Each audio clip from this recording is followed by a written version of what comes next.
There we are, ladies and gentlemen.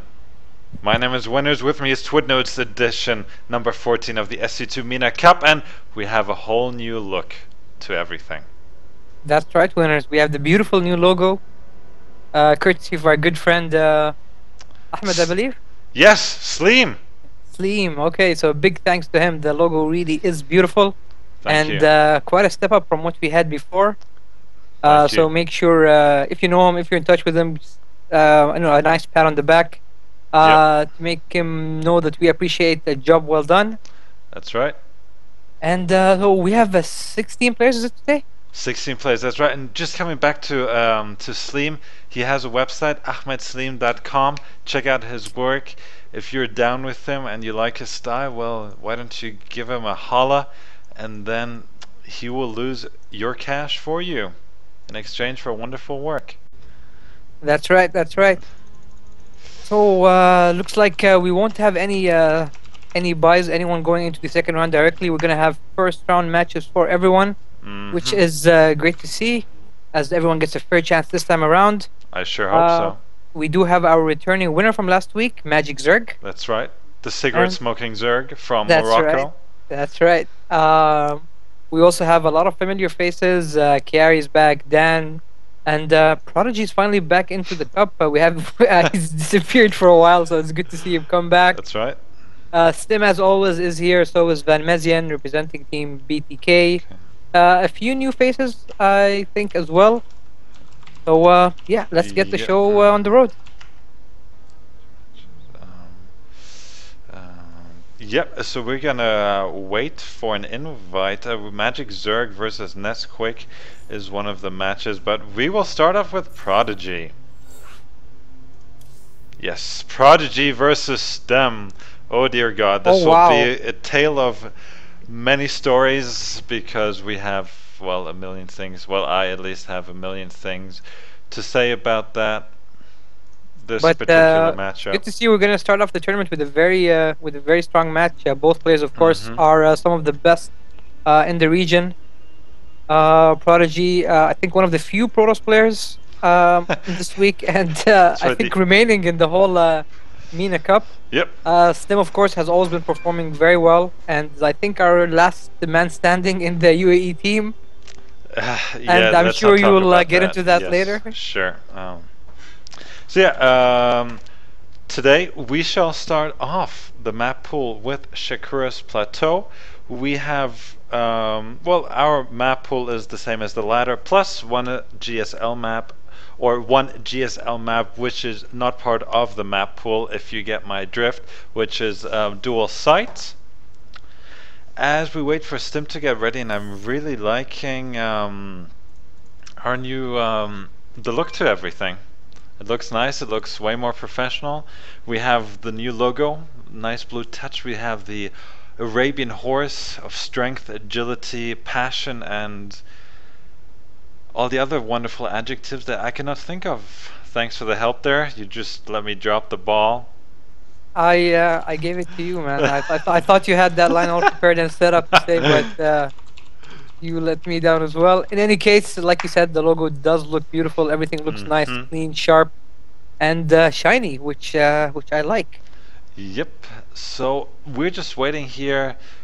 I'm gonna ask Rafi to get out because sometimes we do get lag issues here. And we'd of course much prefer it if he checks Watch out the match on the stream. I mean, yeah, please. why not? Why not? So again, my name is Winners. With me is twdnewh. We do all the StarCraft 2 casting here in the region, that is the Middle East and North Africa. I'm in Dubai. twdnewh is in the capital of the UAE. He's in Abu Dhabi, and it seems like we're getting this match underway. That's right. Both players are loading up now. It is Shakira's Plateau, as you mentioned earlier, the first map of this week's Cup's map pool. Mm-hmm. And Shakira's Plateau, one of the old classics, and always brings entertaining games. Any case, let's get started. In the bottom right corner of the screen, it is the purple Terran Stim. And on the top left corner, it is the blue Protoss Prodigy, a player who's who's been kind of absent from the last few cups, even though he was a regular. Yeah, I think he was busy with university. He had a few projects to take care of and such. But he is back, and well, I don't know how long he's been playing. He's also moved house, so congrats to him. Unfortunately, he does have the same internet and all. But yes, this is a match between two titans of the United Arab Emirates.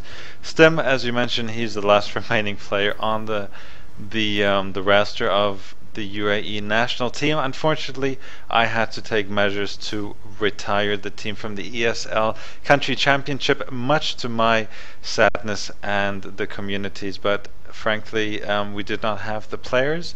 Some players retired, some players moved on, and some players just, well, they were caught in the vortex and never emerged. So here we are, PVT, Shakira's Plateau. And already we see a very strange choice by Stim. He's looks like he decided to wall in. He wants to completely deny the scout for Prodigy, and looks like he might get it on time. Yep. Yes, he does. So Prodigy is definitely not going to be happy with that, as that first scout is very important for the Protoss. You get to see if the Terran takes his gas or not. It gives you a pretty clear picture of what the Terran's going to do. It's going to be a fast expand. Is it going to be early aggression? But already we see him dropping the ball as he loses the SCV. SCV, which was built in supply depot. So already a nice little win for Prodigy. And bravely enough, he is going for Nexus first winners. Something I do not see very often on this map, in this matchup specifically. Okay. Prodigy, I guess, feeling very very confident, especially after that initial SCV kill. Well, that's right. But let me look at it from Prodigy's point of view. He's seen a wall in. Wall in means that you're gonna hide something. You might want to tech and such, but. So he's expecting a one base timing. He's not expecting a rush. He saw the racks, he saw the wall in, so he's not going to be thinking, oh my god, 2 racks is out in the middle of the map or hidden starport or such. So, but as we see here, Stim taking no gas. So Stim no gas, yeah, so it's a 1 racks expo. Correct. A little bit slower than the Nexus first coming in from Prodigy, but now that Prodigy's seen it, I don't know how he's going to react. Ideally, in this situation, I mean, personally, what I would do is drop down 2 more racks and try to go for some aggression, as you know that the Protoss won't have that many units when you come for your aggression. But looks like Stim is... no, it doesn't look like he's going to pressure. He hasn't built any more racks, and he's just happy with his 1 racks expand. He does have a few Marines out, maybe just pushing in a bit, trying to pick off a few probes, but nothing too severe. And look at this winner, is a 3rd command center coming down for Stim, so he's definitely going for that economy game, and I don't know, I've never seen anyone do it this way, and I'm really excited to see how it turns out for Stim. Yeah, unfortunately, 1 second, I just got a kind of blank screen. Never mind. Sorry, everyone. It was me. I lagged. Sorry. So anyway, back to what I was saying. A very fast 3rd gonna come up by from Stim. He might not just decide to move the 3rd command center out just yet. He might just be using it to pump out more SCVs and drop down more mules. Just get that economic advantage for the time being, and he is finally taking his first gas, so we might see him try to get out some marauders and possibly go for some aggression, maybe not something game ending, but just something to keep the Protoss on his toes.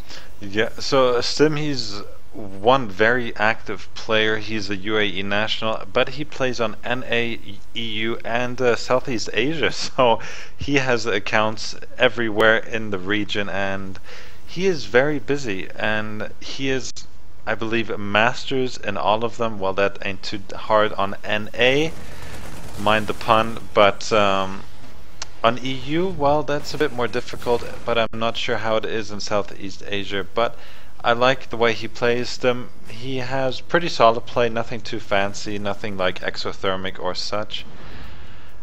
and he likes his build. And let's see how this initial push here is going to work. One bunker is there, that should be enough. 5 Marines, Zealots are a bit late, so Stem not going to do too much, and Prodigy, I don't think that he's expecting a third command center at this point. Let's see what he's up to. Well, 3-gate Robo, what do you know? Yeah, 3-gate Robo coming in from Prodigy. This is ideally a very safe build if you go for your Nexus after building the structures. But of course, as we saw earlier, he did go for a Nexus first, and since Stim did not decide, to go for any aggression or to try and put some pressure, looks like it was a good idea for Prodigy, as we see him now dropping down 2 forges. So he's definitely looking to get those upgrades up nice and fast.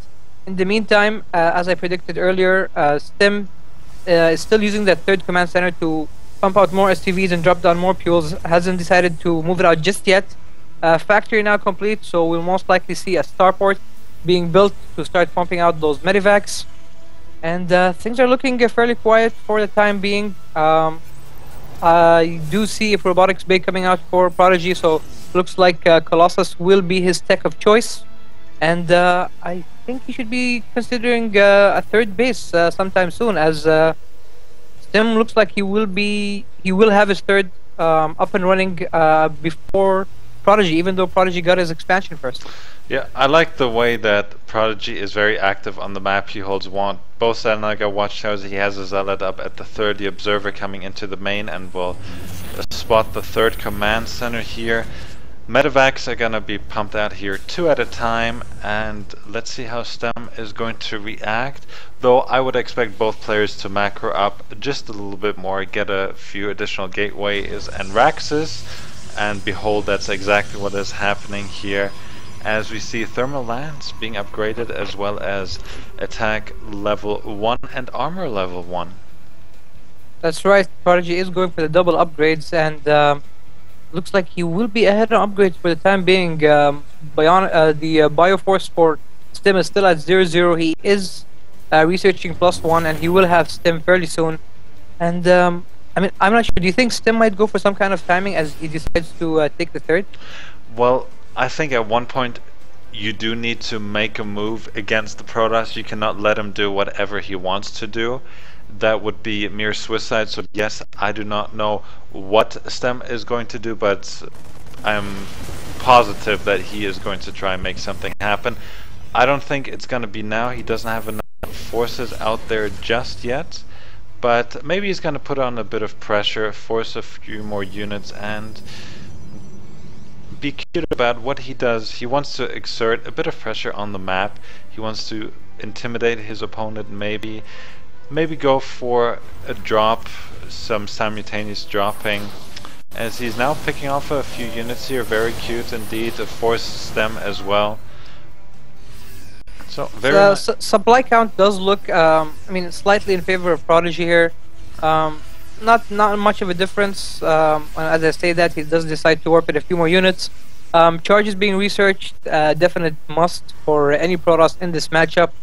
And like you said, winners, Stem did need to go out, to try and make his, his presence felt in the map, just to get some map awareness, see what's happening. He also, I think, got to know that Prodigy has indeed taken his third, and as Stem takes his fourth, I think it's just going to be a time of, it's just going to be a game of, where both players just try to accumulate as many units as possible, try to get their upgrades to the highest level possible, and then just go for one final push about, 20 minutes or so into the game. That's right. So Stem is already pumping out Vikings 2 at a time. He's got 2 out there.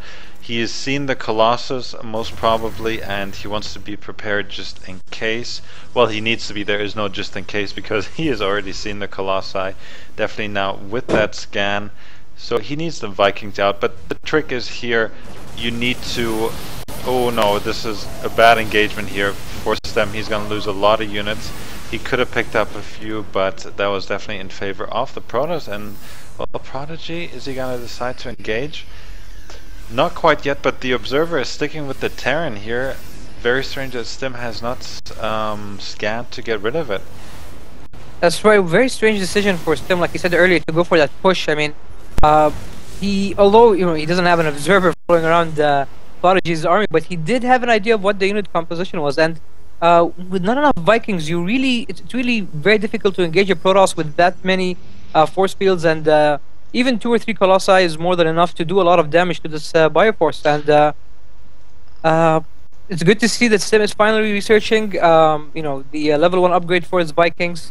I do believe he's still behind in his general upgrades for his units, as he is still on 1-0 compared to Prodigy's 2-2 already. Yeah, that's right. So the Protoss is up in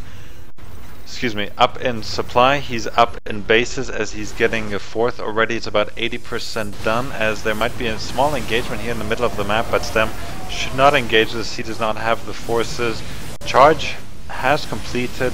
Blink on the way as well, but enough about that. Let's see how these guys are going to engage. So coming back to the Medivacs and Vikings, if Prodigy manages to get rid of the Medivacs with his Blink Stalkers, he is going to force the production of Vikings or Medivacs, and you need to find the right balance. Obviously, every time you stim without Medivacs, you damage your units, and in the long term, that is committing suicide. But you don't want to overdo Vikings either, because then, at one point, Colossi production is going to stop, and then you have 15, 16 Vikings, which are not going to be any use whatsoever.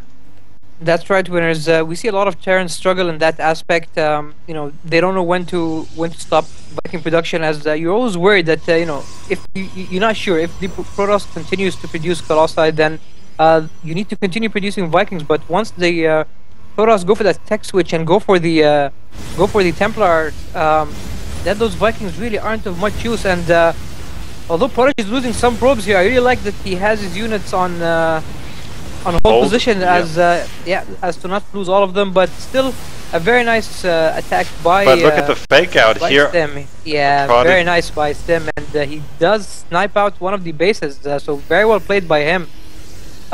Very strategic, high-level play. Unfortunately for Prodigy, he decided to move back his entire force to deal with that small Hellion run-by, and as a result has suffered the loss of a very important mining base. But let's see how... oh, another Stemian. Look at all these Marines and Marauders. They're all in the red. These Medivacs need to work overtime here, as Stem has hidden his 4th kind of here and is now moving it up. Gas Guys is already in position, and Prodigy, he needs to make something happen. Both players nearing 2-2 here. Hellions are being produced now. Thors as well here. I like that, mixing in a few Thors to tank damage and just to get out there, as we see Vikings making a few moves here on the Colossi. And right, nice positioning, nice, but a very nice storm takes out all the Vikings, and these Colossi now reign supreme, winners. And Stim's can't engage now. He needs the Vikings to take out the Colossi, but he just does not have enough. He split his army really well to dodge the storms, but I think Prodigy just has too much, and Stim is forced to GG. Wow, not a bad game at all for the first game of the day. I'm impressed, and let's see if Stim can come back. But wow, that was beautiful there. Right, winners. Essentially, it came down to that very last engagement. Stim although Stim, I liked his build order. I liked the way that he had 3 command centers up and running before he took the 3rd base, just pumping those SCVs and dropping down those mules. But unfortunately, he wasn't really able to harass the Protoss, and we all know what happens when when you leave the Protoss to be. He does get up to that 200 supply with Colossi, Templars, and anything else you can imagine. And I guess Stim, he was just down on upgrades, down on supply, and just did not have the right unit composition to deal with what came his way. Sure, I completely agree, and unfortunately he stemmed his units too much. Stem did well. Okay, great Zivu there for that comment. He made my day. Going back to Stem, he stemmed his units too much. All of his units were in the red, in the orange, in the yellow once he engaged, and that makes it very difficult here. Yes, and like you said, back to that the Viking discussion we had. He simply didn't have enough Vikings to deal with that large Yeah. Colossi count. He was probably worried that he would overproduce, but in the end, he just did not produce enough, and he didn't really take much care of them. Prodigy caught them off guard, was able to drop a couple of storms, taking out all the Vikings, and once the Vikings are dead, winners, the Colossi will just kill everything in sight. Absolutely right there. Prodigy was forced after his Nexus was taken. He didn't want the Terran to get up in bases too far ahead, and he had nice timings on his upgrades very well. Nice storms as well, nice composition there. So everything is pretty good. As now I'm waiting, where is... He'll be right back. He just Ah, said he my needs to bad. reload. He'll be right back. Stem really needs to be needs to do something. I mean, during the game, he needs to harass. We didn't see one drop in the entire game. I mean, a TVP without a single drop. That's just you can't expect to win against the Protoss that way, especially in a long, drawn-out game where you allow the Protoss to get 200, 200, and all the different tech routes which he wanted to. And a player with Stem's caliber, I did expect better, and I'm sure he does realize the same, and will hopefully show us a better game this time around. Absolutely. I like the Hellion harass, something I hadn't seen in a long time, especially in TVP. You know, Blue Flame Hellions out on the map, harassing the expansions, even though it was a little bit of a fake out and Prodigy was forced with his entire army to retreat, which was a bit of a mistake, but I like the thought. So everyone is ready here. I am in charge. I can press the magic button, and this is game number... It's game number 2 of our first best of 3 series in the 14th edition of the StarCraft 2 Weekly MENA Cup. And now, map number 2 is the new map, Coral or Coral, whatever. It's Coral Compound. That's right. Introductions, please, Mr. twdnewh. Sure thing, winners. In the top right corner, it is the loser of the first game from Team UAE, the purple Terran Stem. And on the bottom left corner, another member of the UAE team. It is the blue Protoss Prodigy, winner of the first game with a very impressive use of the different tech choices of the Protoss. Winners, we had a very good first game. I really hope that we'd see another impressive game. I'm hoping to see more out of Stem, as I know he can do better. And hopefully he will learn from the first game's mistake and maybe harass more, drop more often, and do all that annoying Protoss jazz. Yeah, so this is the new map. Have you played on it? I actually have just one game or a couple. I'm not too aware of it. I do know it's obviously a 2-player map. It reminds me a lot of Zalnaga Caverns, a map which we have lost in this season to the Blizzard map pool. But yeah, I think this was definitely a replacement for that map. It is. I think it's overall a good map. You have easy access to a second, and the third is actually a little bit more difficult to get, so it might not be a very Zerg-friendly map. Well, actually, people have been saying that this is a very Protoss-friendly map. I have only played a couple of matches like yourself, but against Zergs, and they were actually having a ball on this map as well. But this, back to the match, TVP here, we had a 13 gas. So nothing too strange from the Terran. Prodigy, he's getting his gas, he's getting a gateway. So we have a bit of time to talk about a few things, and I'd like to start with something important, and that is the pay-per-view of MLG Winter. And I want to know your thoughts on it. I think in the world of esports, pay-per-view should always remain an option. Like a premium kind of option. Should never be compulsory. That's my point of view on the whole thing. I really like how the GSL does it. Although the GSL is not perfect, and they do have some issues, especially with the quality of their streams. They still lack that full HD stream. But that's a discussion for another day. I just like the way they did it, where you do have access to the live stream even if you're not a premium member. Whereas MLG for some reason has decided to go for a pure premium subscription based model, Correct. which I think will not be very successful. They're gonna get a lot of slack from the community. They are. And yeah, they probably are already.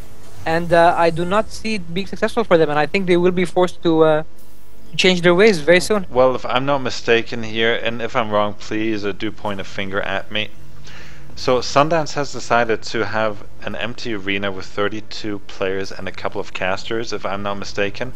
What I love so much about StarCraft 2 and all the MLGs that we've seen, the Blizzard Cup, we have had the DreamHacks, is the crowd. They're all there, they're cheering on their favorite fans. They made posters, they want to get an autograph, they want to give, presents to them. It is the entire atmosphere, and I feel that esports is going to lose a lot of its young and dynamic soul if it's going to be regarded like a boxing match from my point of view. So I urge MLG to rethink what they have in mind and go back to the good old days. I understand it's business, but why don't we try to be a bit different in the end? Yeah, and you can't lose that community connection. You can't.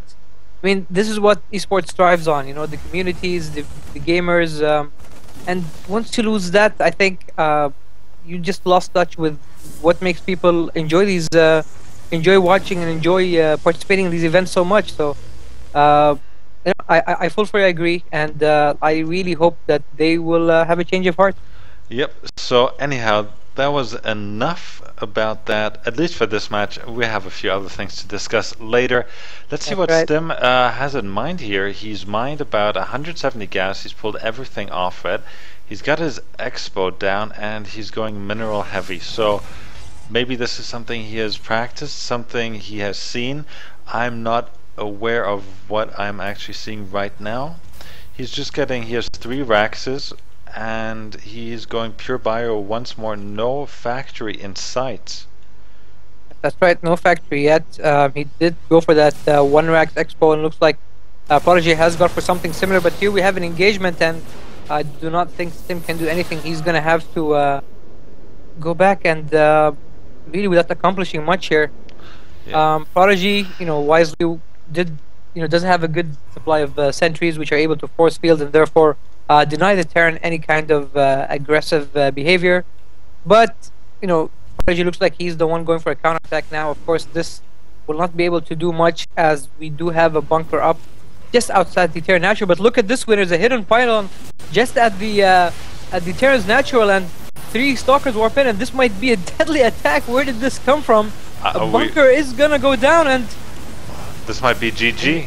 Well, there's the Stim though. SCV's coming in, and actually, well, we totally misread that here. Stim actually gets the save on it, and is he gonna get the last stalker? No, but wow, I did not see that pylon there. Obviously, the probe and the pylon are going to go down, but definitely a nice little attack by Prodigy. I mean, I love seeing things like this. Like something, catch your opponent off guard. Do something which you won't see coming.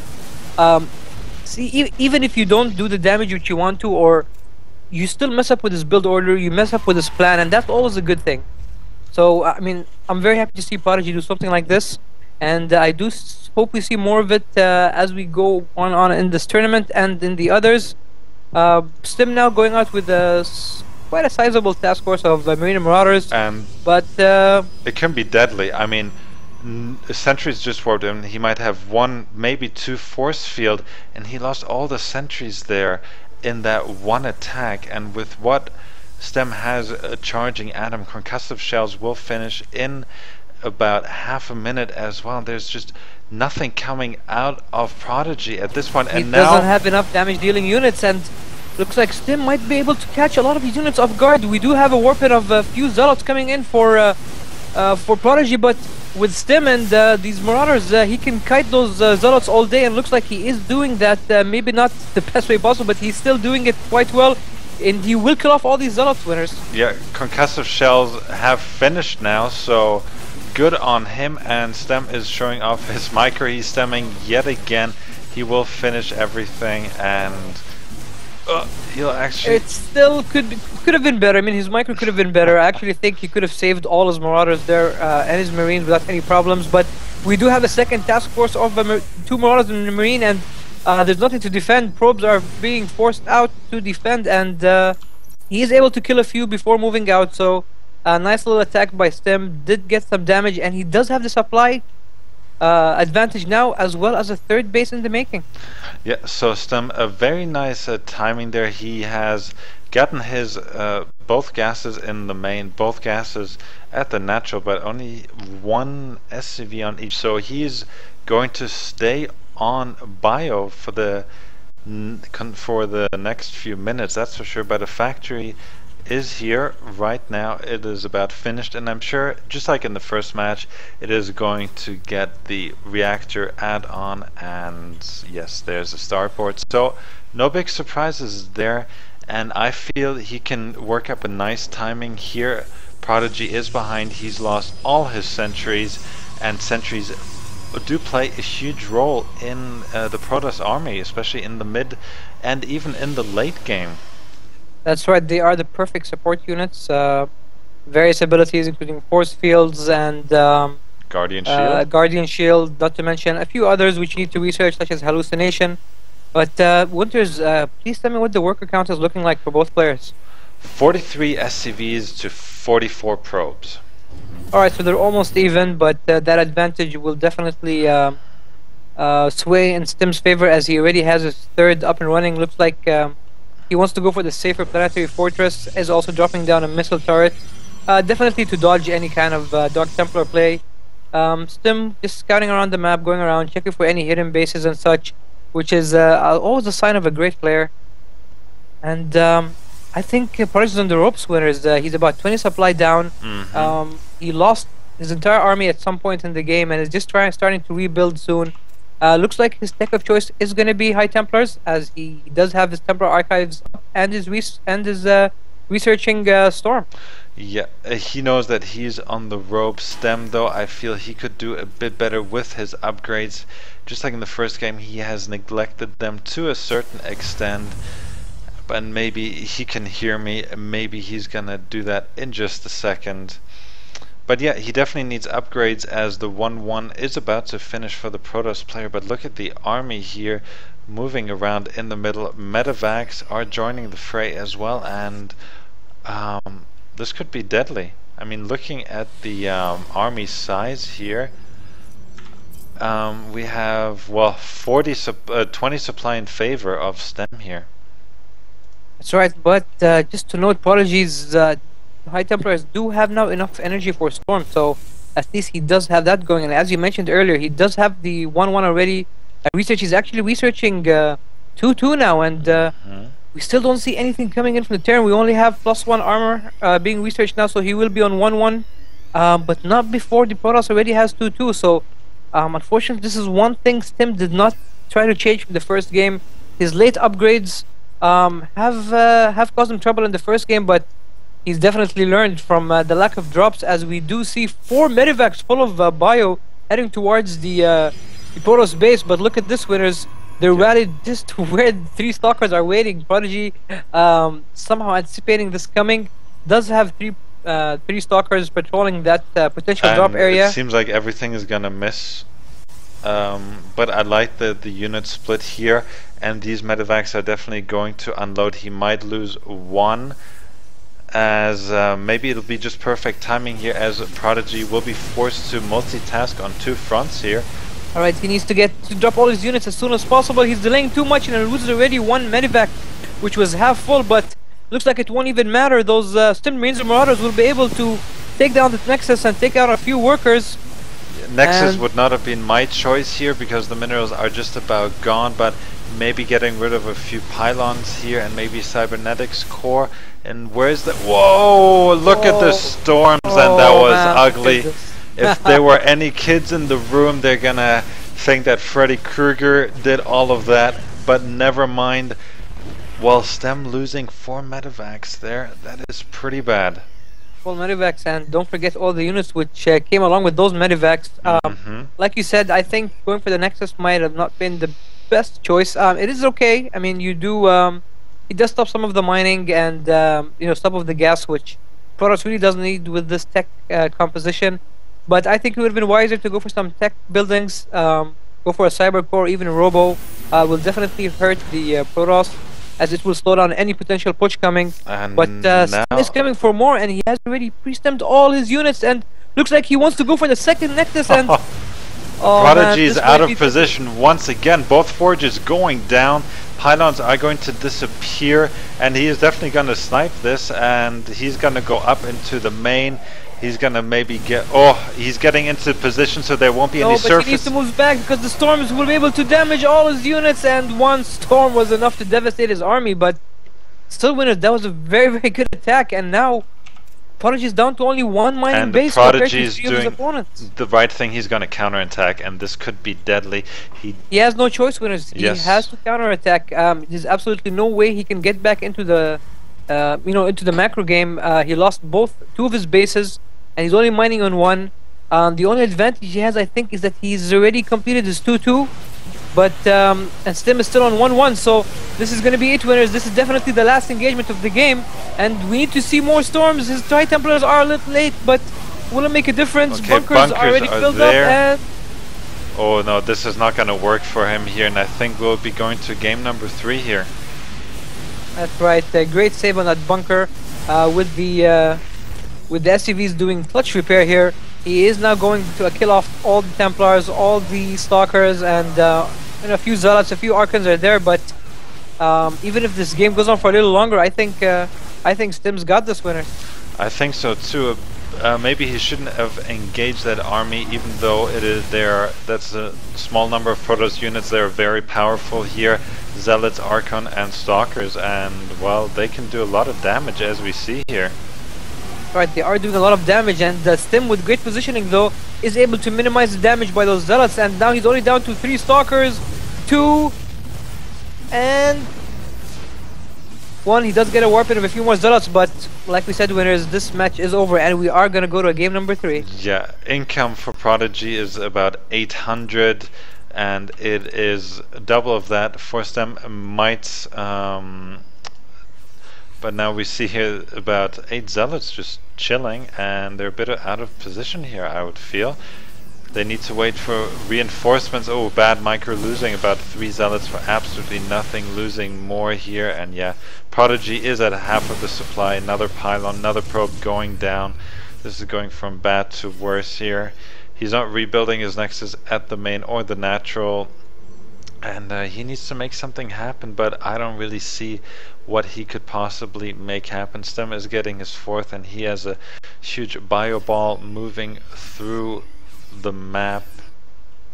Right, and his upgrades are about to max out of the Protoss. His 2-2 is about to complete. He even started a weapon attack level 3, and I think Stem's going for the kill now. He is headed towards that 3rd base, and although I do believe this game is over, I think Stem will just solidify that decision, that line of thought very soon when he picks out the 3rd. And again, Prodigy is out of position, and Stem will be able to go in and stem into all his units and kill off that Nexus. And once he does that, there'll be absolutely nothing left for Prodigy, and no amount of storms is going to save him, though. Nice storms though here, I might say. And Stemming yet again, he is playing, well, he's playing like Stem plays, but I don't like the fact that he stemmed all his units there. They're very vulnerable, and the Archons and charge lots coming in, they can dismantle yet another stem, and he could lose every single unit there. He might just well lose it, but again, I do not really see it altering the outcome of this match. He will be able to refill that army supply very fast here. He does have a lot of medivacs, and I think this next engagement might be the last of this game. Yeah, maybe so, but a bit sloppy here from our friend Stem, and now we have an engagement there. But like you said, we have a personal medevac for each Marine and Marauder, and that is just too much DPS. The Zealots are melting away, but Prodigy is staying in there, but I think he should conserve his energy and go on to game number 3, as he said that he has not played this map. Also, it's a first for him, but And regardless, he's in 42 supply. He's about 100 plus supply down. His opponent's up on 4 bases. He only has 1 mining base, and even that is way oversaturated. I really don't know what he can do, and he did the right thing. Definitely something he should have done about 5 minutes ago. But nonetheless, winners, we are going to a game number 3. So, looking back at that game, Sim definitely an improvement in that game. A few things to note. Although his micro was good, I think it could have been better, especially with the Zealot kiting. He did try and do it here and there, but I do feel that a player of his caliber can do better. I was very happy to see him use drops this time around. He was able to kick off a Nexus, which was, although not the best choice, was still a good win for him. Prodigy didn't really do anything wrong. He was just outplayed in general. He just wasn't able to save his bases, and once Tim took out that second Nexus, it was just lights out for him. There was nothing he can do to come back. Yeah, that is absolutely right. Thank you very much for everyone joining us here, and a special shout out to someone watching in Germany. I met him last night. We were playing corporate co-op games. Good lord, that was difficult, and he's tuning in now. So thank you very much for tuning in. We have one more viewer. So let's see what the map of choice for STEM is going to be. What's your take? Antigua Shipyard? I think Prodigy is going to choose, yeah? Yeah. Oh yeah. Oh yeah, Prodigy. I don't know. Well, in the meantime, as you're guessing, I'm just gonna look at the brackets and see what is going to happen. Okay, Chiari won his match. Bulletproof, I believe. Yeah, he also won against his opponent, Eden. Good on him. And whoa! Our defending champion Magic Zerg was knocked out by Nesquik 2-0. Did he show up? Are you sure he was here? Yeah, he was here. Alright, so he played his game? Yep. 2-0. Okay, so Nesquik, I guess a force to be reckoned with, as he takes out our winner from last week in the first game. Now I'm so excited to see, to watch this guy play, and he's playing Bulletproof next. I really hope we can catch some of that action, winners. I sure hope so too. Apparently Magic Zerg, well, Nesquik learned everything from Magic Zerg, and Nesquik is someone we know.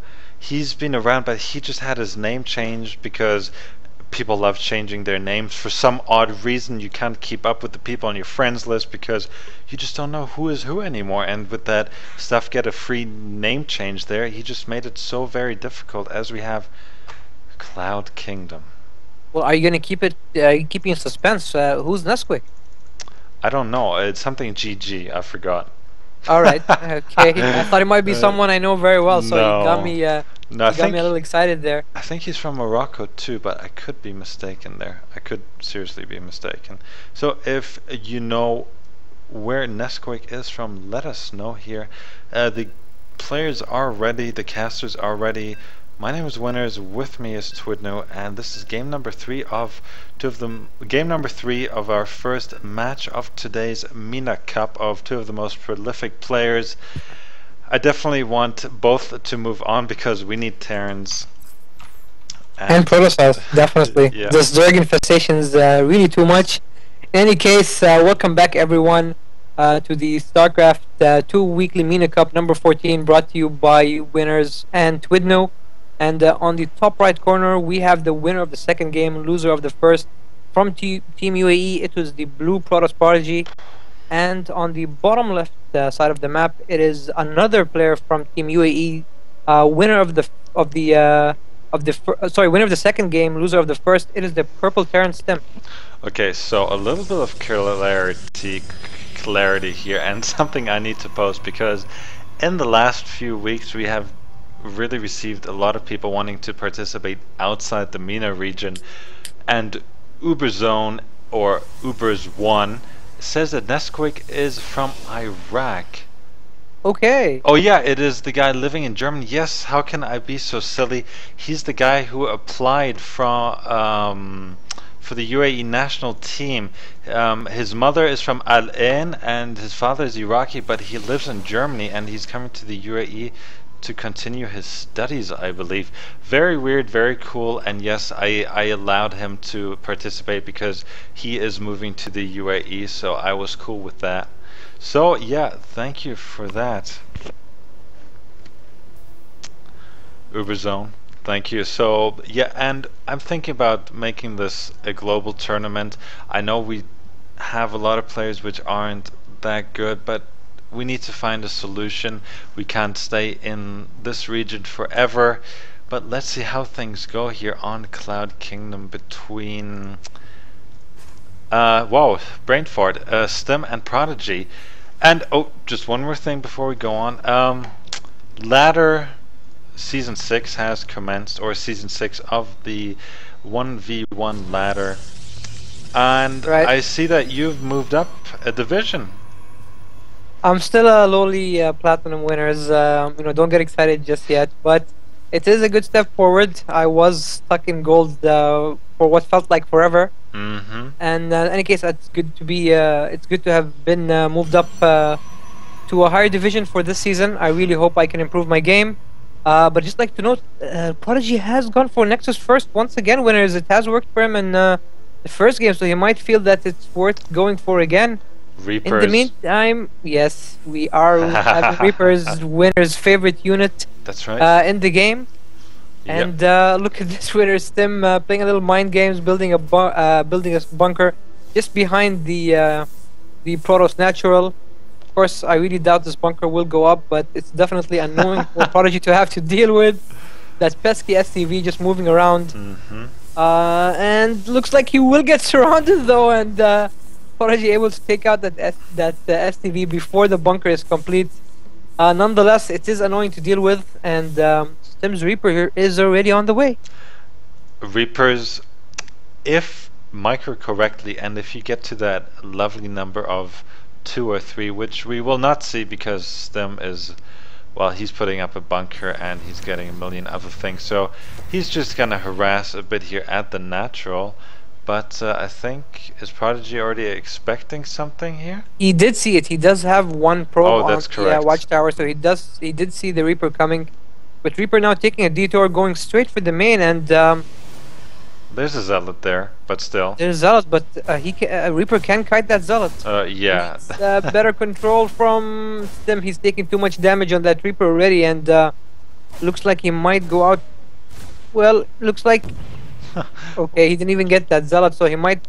He can go for some probes, and he does. He does get the Zealot. So Stim's Reaper does leave the base with a small victory there. Of course, that Stalker did push him out, and this has given Stim plenty of opportunity to drop down his expansion. Absolutely correct. That is all he had to do, and I like the fact that he did not lose the Reaper. He made Prodigy lose a bit of mining time, which might not seem significant, but it absolutely is. Especially this early into the game, winners. That's right. The Zealot down as well. That's 100 minerals. You know, it's quite a bit. Definitely agree. And looks like Prodigy is moving out to take out. He does have both towers, and I think the Reaper will just come in to scout here, but he does get surrounded by the probes, and the probes with the civilian arrest there do take out the Reaper. I wonder if the Reaper was able to scout enough though. Did he see the Robo and the I don't think so. Gates? Let me have a look. Oh, he actually did, winners. He does. Yeah, he got to see the Robo and all 3 gates, so he definitely knows that this is exactly the same build that Prodigy did in the first game. And let's see if he reacts differently, as he is pushing out with a few Marines and Marauders now. But Prodigy sees this a million miles away, but he doesn't have a lot of units. I mean, he has 4 Zealots and the Stalker. Concussive shells will finish by the time he gets there, so well, God forbid that this match will finish right now, but if micro correctly, there is a good chance that it might. Look at this, winners. There's a Hidden pylon? It's not a hidden pylon. Stim does see it, but he does let it complete for some reason, and I'm really surprised. Why isn't he doing anything about this? If he might be too focused on the engagement that might be happening. Still no warping though. No warping. No, nothing yet. And oh, there's the warping. Okay, so we have 3 zealots coming in, but that bunker will be able to hold it for now. But he is wasting a lot of mining time for the Terran, and that's still that's more than worth 3 zealots on a pylon, I think. Yeah, I mean, absolutely. Those short seconds, those 10 seconds or 15 seconds or so, that's about, with that number of SCV, that's a good 200-300 minerals lost for the Terran. Well, I think not 200-300, but look at this here. 4 Stalkers and Prodigy turning the tables here. Prodigy getting a lot of units here, getting rid of the rocks, and he's up about 15 supply there.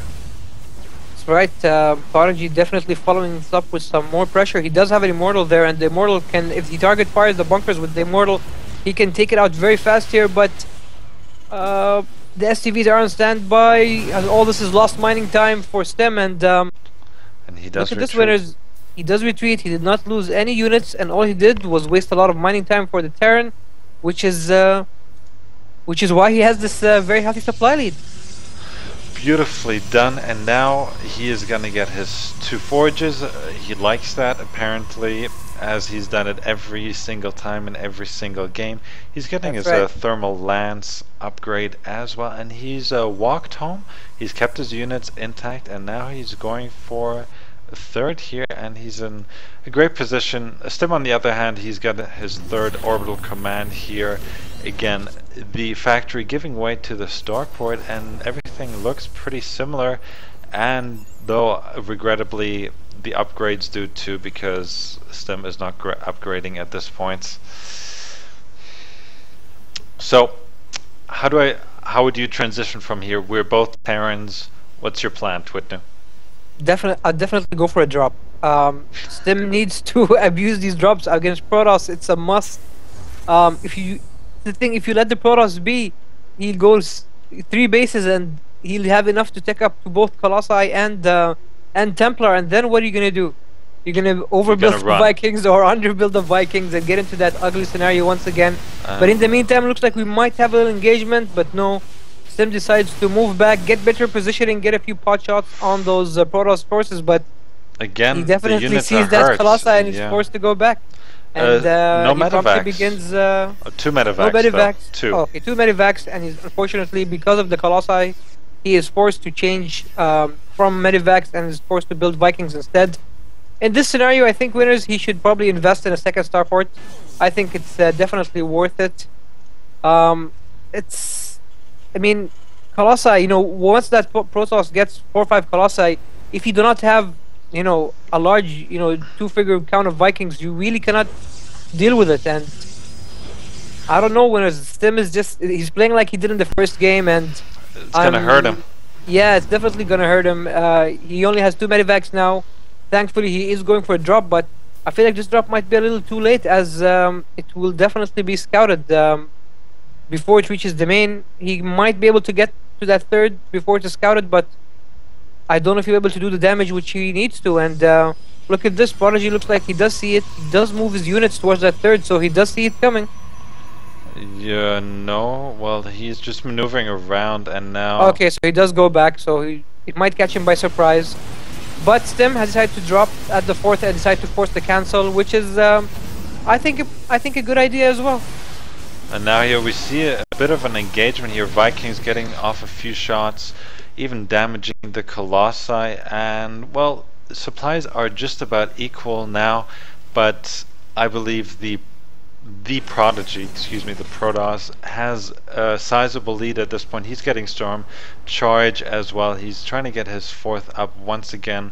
Armor and ground weapons level 2 on the way as well. And if those forges are chrono boosted correctly, as they are, they're gonna do. By the time the Terran gets 1-1, Protoss will already be on 2-2, and as I said, now he is also teching 2 Templar, but looks like the Templar Archives might be taken out before Storm is complete, and Stim needs to target fire that, and he does. So finally this drop play doing doing favors for Stem, and this is what he should have been doing in the first game as well, as Yep. he's already accomplished more than he needs to in this situation, delaying that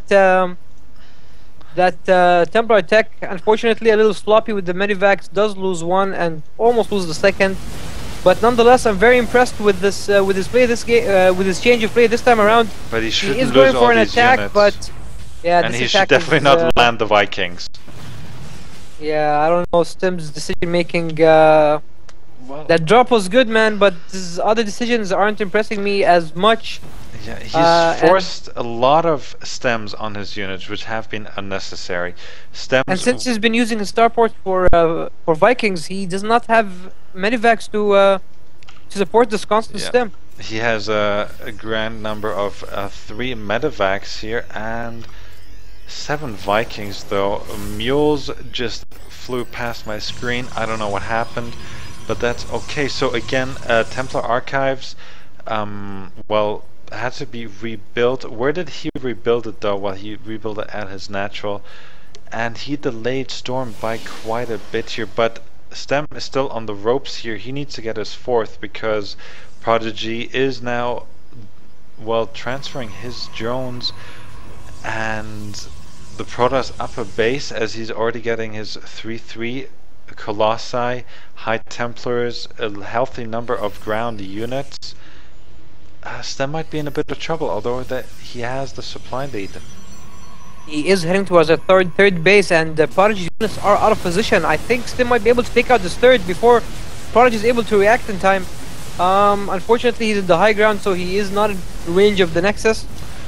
But lost mining time yet again here. But the position, definitely a good thing. But again, the positioning, this might get ugly for Stem very soon here, as he loses all his Vikings once again without taking out a single Colossi winners. Stem is in a lot of trouble. Stem is in a lot of trouble. Let's see what Prodigy is going to do. Some of these Colossi have been hurt, though, and smartly leaving the hurt one at the back here. Should do the same with the red one. And is Prodigy gonna look for an engagement? He has 4 High Templars with enough energy for 4 storms, so that's 1 apiece. But now nice maneuvering here, as Prodigy is supply blocked, chronically supply blocked, as I'd like to say. He is, and the nice little flank by Stem. He should target fire the Nexus this time, and yes, he does. He does take out 1 Nexus, which is definitely good for him, evening out the number of bases. And get the forges. No, he doesn't. He overstems his units once again. Oh, look at this here now. The 4th batch, but he does have another set of units going for that 4th, and I think it's a wise decision to try and target fire that Nexus, because if he takes it, this might be an exact repeat of what happened in the second game. He's getting it. And he does get it, winners. Stem coming back into this game with style, taking out 2 Nexuses. Is 50 supply here in the red. He's not building, well, he's building 2 pylons, great. But now here's the engagement. The units are in the red. SCVs will need to be pulled. Colossi is at the back. Oh my god, I don't know how this is going to end, but this counter-attack might be too strong by Prodigy. He realizes once again that he has no choice but to counter-attack, losing 2 bases in just a matter of seconds. The storms!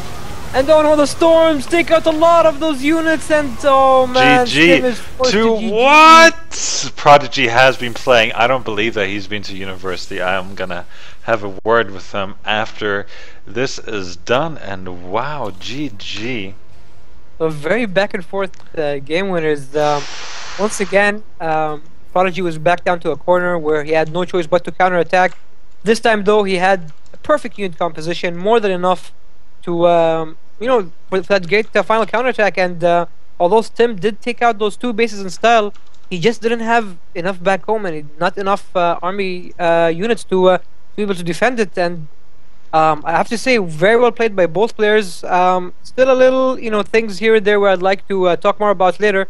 But overall, a very good game, well played by both players, and I really wouldn't have minded any of them moving on to the second round. But Prodigy, God, he's improved. Yes, he has.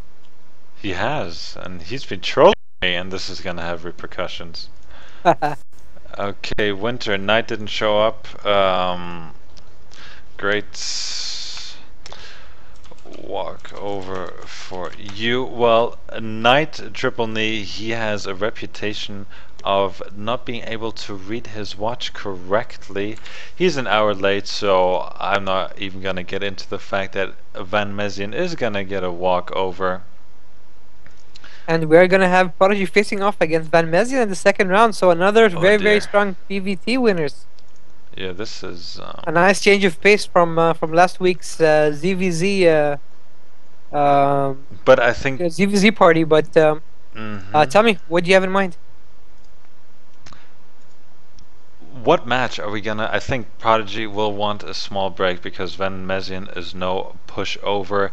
I would love to see Bulletproof versus Nesquik, but they are already in I game. do believe it's 1-0 for Bullet, as one of the other observers has informed me. You get your spies.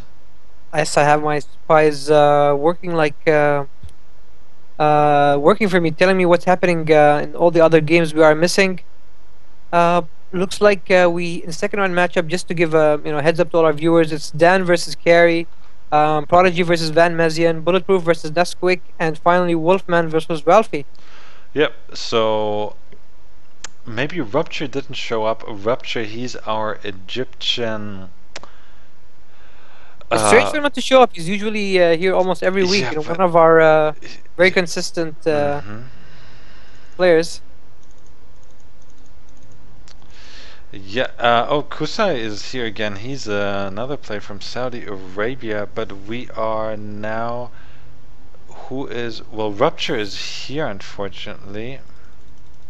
All right. So maybe he decided not to participate this week, or actually, no. He oh my God! 6 people at the same time. Just messaged me. Yes. Well, it says. Well, Rupture is saying that he was too tired and he lost 2-0. He is out in California. There's a 12-hour time difference. He gets up at 6. He has breakfast and joins the MENA Cup. So good on him. As we now has Nesquik versus Bulletproof, and I would not minding. I would not minding. Whoops. I do not mind an invite to that game. My bad. Yeah. Alright, so I do get the invite. Looks like we are gonna cast this game. It is unfortunately a ZVZ, but wait. That's okay. That's fine. Remember my change of heart last week? Has it? I used to hate ZVZs, man. But after last week, they became one of my top matchups. So yeah, after that TVP, it's definitely a nice change of pace. And Nesquik, man, looks like he is gonna give Bulletproof a good game here. Bulletproof is up 1-0 in the series, but Nesquik is not out just yet. So let's hope we get another entertaining ZVZ.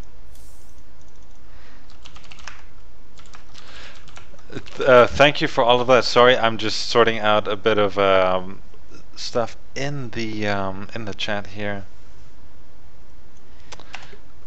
So, but yeah, we had a great first game to start, and now a high-level ZVZ. Things are pretty good as far as I'm concerned, and I'm happy about that. So whenever they're ready, so shall we. So Nesquik and Bullet are both ready. Coral Compound LE is the map of choice. The score is 1-1, so this is the last match of the series here, and well, we're getting right into it, and I just love the new screen and everything. Is it 1-0 winners or 1-1? 1-1. Are you sure? That's what Kusai said. Okay, because I got well, maybe the report I got was just after the first game. In any case, welcome back, everyone. I'm twdnewh, and joining me, as always, is my good friend Winners. And we bring you a second round matchup, a ZVZ versus the orange Zerg on the top right corner, Nesquik, and the green Zerg on the bottom left corner, Bulletproof. So yeah, there's confirmation. It is 1-0 for Bulletproof here. So my spies were better than your spies, Winners. Oh. Well, I don't have a spy. I just asked someone in the community. Oh, you troll. Oh, wait. Are you watching the stream on the second monitor? Never mind. Anyhow, oh, that was low. There's- Oh, that was low. Anyhow, back to the game. I have not witnessed a ZVZ on this map, so I do not know what is going to happen. Given the map size, it is not a large map nor a small map. It is a, well, small to medium sized map, if I may be so frank. How do you feel about this? Small to like medium? I mentioned, I think it's small to medium, and I think it's a good replacement for Zalnaga Caverns. People do still like to, to play 1v1 maps every once in a while. Zalnaga Caverns might have been a little too small, so might have been this is actually a good replacement. But I do not think it is large enough for players to comfortably go for a hatch first. Never mind. Hatch first it is from both. You Yeah, walked right that's- into it. You walked uh, into it. Perfect timing, I guess. Yeah. But I'm pretty sure had one player scouted the other going hatch first, we would have seen, very early aggression. I'm actually very surprised that both players went for hatch first with a map this size. Well, if both players do it, I guess it cancels everything out, and the match would be as if it were on one base. So it's better for us, I think. I prefer the analogy is that the more bases there are, the longer the game is going to be. That is, I like to make complicated things very simple, and that's how I feel about it. I don't like the one base timing all ins, although I did 6-pull the other day on ladder because I was pressing just random buttons, and then I hit find match, and then I saw that I was random. I wasn't even Terran. I spawned as Zerg, and then I was like, look. Did you win though? Yeah, of course, yeah. The guy Alright. insulted me. He didn't. What race was he? Actually, he also went random, but he was also Zerg, so Okay. it was a matter. Zerg on Zerg violence, but Yeah, it was. six-pooler unfortunately wins. Yeah. So yeah. Okay, so we see almost identical builds from both Mhm. players. Both went for speed at exactly the same time.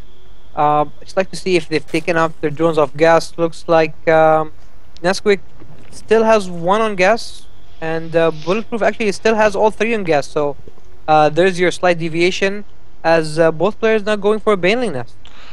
Bulletproof, well, let's see what he is going to do.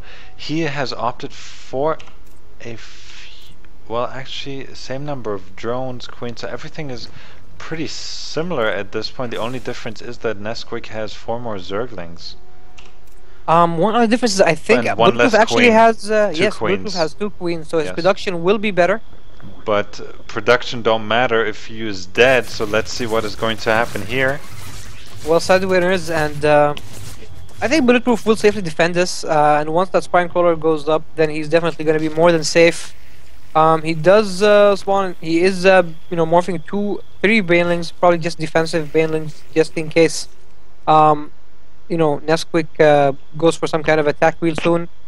And yeah, looks like the micro battles will begin fairly soon here, as both players are morphing their Banelings, and we do have some Zerglings just outside Bulletproof's natural. Yep, so we have a grand total of 13 Zerglings for Nesquik and only 4 here for Bulletproof. That's a lot of 4s I just used. And let's see how it... But there is a Spine Crawler and there are a few defensive Banelings. Let's see. The number of drones is definitely in Bulletproof's favor. He has the eco advantage, and the longer he does hold it is going to be great here. And now, well, Nesquik, he is sending in, well, 2 Banelings here for just about nothing. And oh, huge Baneling hits wow, here. great Baneling hits by Bulletproof, absolutely annihilating all of Nesquik's Zerglings. And Bulletproof now, because he has more drones, he's definitely in the lead here, as he's now going for a Roach Warren. And if he's able to accumulate enough roaches and going for a timing attack, I really don't think Nesquik can defend this. He needs a Roach Warren of his own now, very soon. Yeah, so both players do have 2 queens here at a time, but Nesquik is slightly down. He did lose a lot of Zerglings here. He lost about 400 additional minerals there, and that can hurt, especially in ZVZ, because 1 Baneling can make a huge difference, as we just saw there. And Nesquik's Roach one is going to be delayed here, as Bullet is going for his hive here, getting a second gas as well. And I like his SimCity, a nice solid wall in there, spine crawler, evolution chamber. You can place a queen in there and a baneling there as well. It's gonna He be also has one baneling on the ramp just for good measure in case Zerglings do get the run by. So these are the small things, winners, which you notice in a player who's just a little bit above the rest. He does take his precautions. Make sure he covers all his bases. Make sure that he's mitigates his risk as much as possible. Looks like we have a little Zergling on Zergling action here in the middle, but nothing too serious. And winners, has the worker count stabilized, or it's still in Bulletproof's favor? about 9 in Bulletproof's favor, 5 once this round for Nesquik finishes, but 5 drones do make a bit of a difference here. They certainly do. Though, let's see how many roaches there are for Bulletproof. There are a grand total of 6. And Nesquik is going for another round of drones here. So let's see. A bit of quiet time here. Zerglings roaming the map. Nesquik going for a third now, though. Ooh. So that's a lot of minerals that could have been potentially something else. And well, these things, they make you or they break you, and let's see how this is going to work out here. Though there's no way that Nesquik is going to walk in the front here. He's going to check if Bullet has a third, but he doesn't just yet. So, yeah. I think I'm surprised Bullet waited this long to get the third. I think once he was able to deflect that earlier attack by Nesquik, he should have gone for a third, as he was definitely going to be safe. But looks like he decided not to. Nesquik now going for his third, like you mentioned, and Bulletproof now does see it. He is damaging it quite a bit, but won't be able to do much. And winners, what do you think the game's gonna go for from here? I mean, well, Bulletproof is gonna win. That's what I'm gonna predict. I'm gonna just say it. He has. Oh, so straightforward prediction. Yeah, he's up 11 drones here. He's got more roaches as well, and I think he's gonna go for a nice push, and he's gonna end it. He's gonna go for a 2-base push. He has a macro hatch as well. He's getting his upgrades. He has a roach speed way before his opponent. He's getting his infestation pit, going for a third now as well. And Bulletproof has a 20 supply lead there. He's gonna annihilate the third of his opponent, and well, he's gonna lull from there. Nesquik does also have a good number of roaches to defend, and he has parked them just outside his third. So he does predict that Bulletproof is gonna be going for that to try and take out that third. And Bulletproof, what's he gonna do? His roaches are moving around now, so might be going for an attack on the front. But Nesquik's reading this pretty good, man. He does know where Bulletproof units are at all times, and is moving his army accordingly. And the supply difference isn't there anymore, winners. Both players are in 120. Yep. And once Nesquik's roaches do get the speed, I think they'll be on even footing. Well, though the missile tank level 2 is out there for Bulletproof soon, this is also about a tactical engagement. Where do I engage? Definitely Bulletproof should not be at the bottom if Nesquik is at the top of a ramp. You need to get a nice concave. You need to give the roaches a nice surface area, and let's see how this is going to work out here. Are the players looking for an engagement? And Bulletproof, well, he might draw the shorter one here. I think he's definitely waiting for those infestors to come into play. He does want to incorporate infestors into his army count. And yeah, he definitely needs to, as Nesquik did take the roach number lead 35 to 32. And yeah, Bulletproof does need those, will definitely need those infestors now. And is he making any? Well, he has his adrenal glands, and he's making 3 now at a time. He has his third, it is mining, and he has a 20 supply lead. So a creep threat from both players not very well existent, because in ZVZ it can work for you, but it can also work against you. That's right. Both players, of course, can make use of any creep on the map, regardless of which player created it. And like you said, Bulletproof now with the healthy supply lead, about 25. Both players on 3 braces, but Nesquik does now have his own infestors on the field, so they will have almost identical unit compositions. Bulletproof is trying to take a sneaky fourth here, but Nesquik did catch it now, so Bulletproof will have to work on defending that. Nesquik might also consider his own fourth. Well, everything is a bit later for Nesquik. The macro hatch is non-existent for him. His upgrades are a bit behind. His infestors are now only coming to fruition here. More energy for the ones off Bulletproof. So let's see what is going to happen. Hive Tech on the way for Bulletproof here.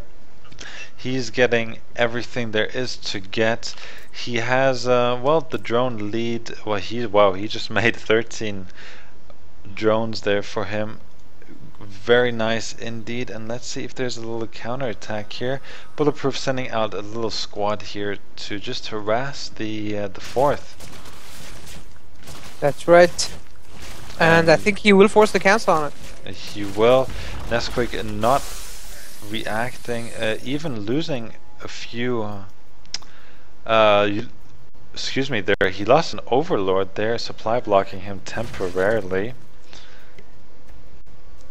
So yeah, a few more roaches causing havoc here at the back of the third. Obviously they're going to be demolished, but the cancel on the fourth was definitely worth it. Oh my god, I'm having such difficulties talking today. What's wrong with me? All good, winners. It's all good. We have the Ultralisk Cavern on the way. Where is it going to be? Is it at the natural?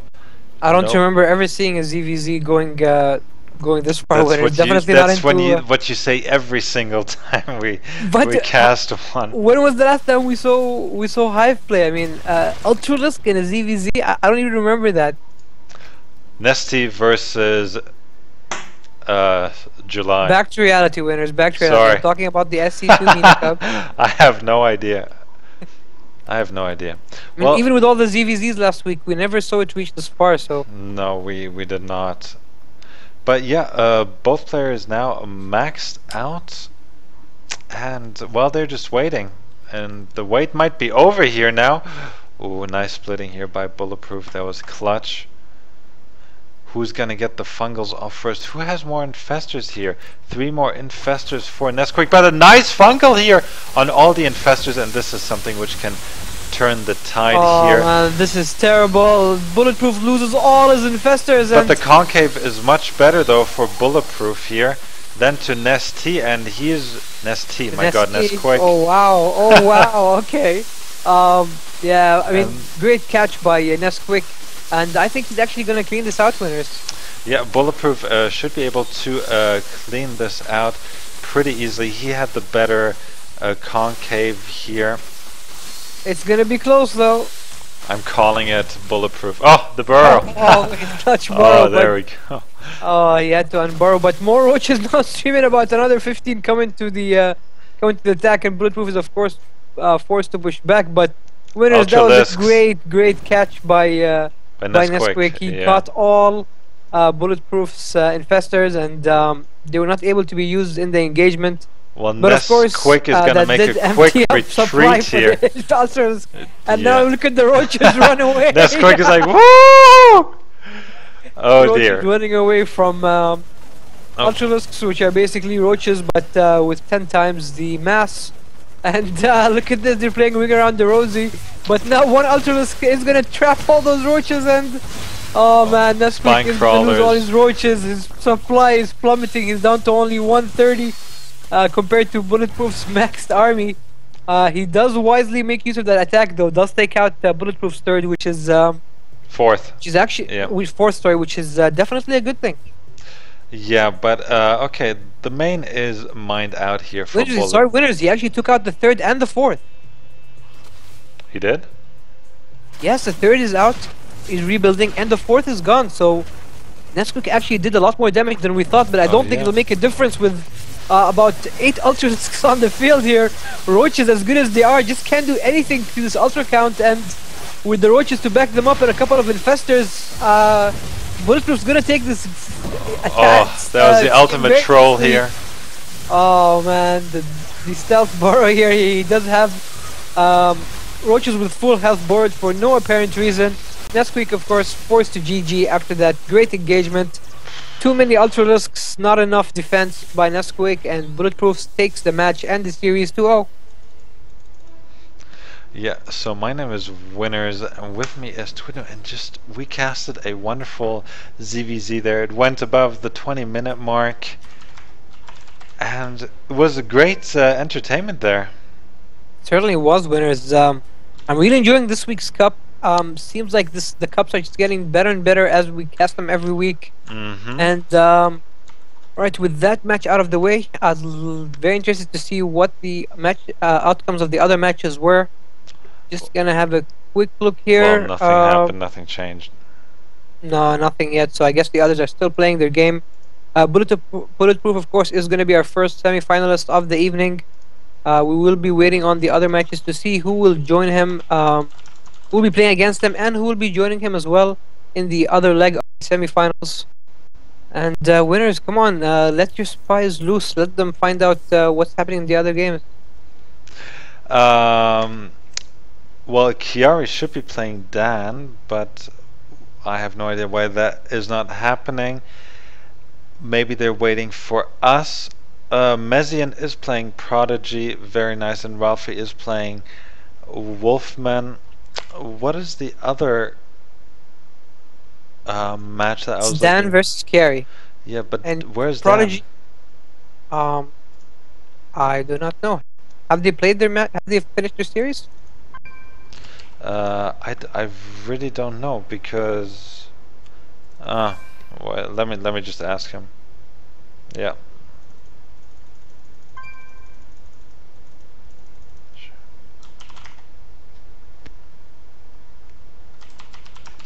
So yeah, everyone can see that I'm on my troll account here, the Silver League, as always, doing the fun stuff and giving people hard compilations. That's what I like. People wish me cancer. People tell me that I should go do something else. But Jeez. I know it's terrible. I mean, okay, I'm sorry. I don't like the 6-pull, but I did. But sometimes I really do troll hard on ladder. But hey, I love it. So yeah, Chiari. Oh God, Algerian, correct? That's right. Dan, Lebanese, he's the powerhouse, and I recently found out that he's not quite the nerd I thought he was. He actually has a girlfriend too. He does? Yeah. And StarCraft and girlfriend should, don't usually get along. So I have to say I am surprised. Well, we shouldn't be talking. I'm getting married. You have a wife, so we might not be the best examples here. But yeah. But come on, Winners, man. It's me and you, man. Yeah. We're not. We can't be compared to those to the others, man. We're a different. We're a different kind of StarCraft. Yeah, we're the Starcasters of the Middle East. That's You right, see man. what I did there? You see what I did there? Oh, I'm on fire today. Oh, there's Ahmed GG. He is laughing with us, and well, Ubezone. Well, he's doing something weird with his tongue. Never mind. The countdown is here. Terran versus Protoss, Algeria versus Lebanon, Champion versus Scrub. Sorry, never mind. Champion versus So cold, Winners. so cold. Alright, so Dan is leading the series 1-0. And Yep. we are back on Antigua Shipyard. How I miss D on the top left corner of the map. One of our previous winners in this StarCraft 2 weekly MENA Cups. It is the purple Terran Dan from Lebanon. And on the bottom left corner, it is a very consistent player. We always see him, joining these tournaments. Yeah, he's almost always there competing, and I actually do enjoy watching his games. It is the blue Protoss Chiari. I don't know if he's blue, but you do this every single time we cast. I troll you, Winners. Oh. I check to see if you pay attention or not. Sure. Well, Chiari, I think we need to get a donation drive going here. We need to contact the Red Crescent, the Red Cross, and Oxfam because his frame rate is pretty low on his laptop, and we need to Well, that's not right. Well, actually, it is battle of the laptops here. It is Windows. It is old school versus new school. It is Mac versus, well, a regular laptop here. Dan is playing on a MacBook Pro. He has great APM of about 70, and it even goes up to 120 during battles. So, but he unfortunately he won't get a system soon. So maybe we should get a donation drive going for the entire community, so everyone can buy systems to perform their utmost and to give us better entertainment. Well, yeah, better equipment definitely does factor into play. Of course, you know, I cannot even fathom playing StarCraft 2 on a laptop properly, let alone competitively. So props to Dan and to Kiari for being able to do so and being able to perform quite well here. Yes. But back to the game, that pesky probe by Carry is continuing to annoy the STV at the Terran main. And the Terran does, STV does finally get lucky and does take out that probe who was just not meant for this world, I guess. Oh, it's nice to see that everyone's laughing here. Yeah, good, some comedy relief here and there. It looks like a very standard opening from both players. Dan choosing to wall off as we usually do see him prefer to do so.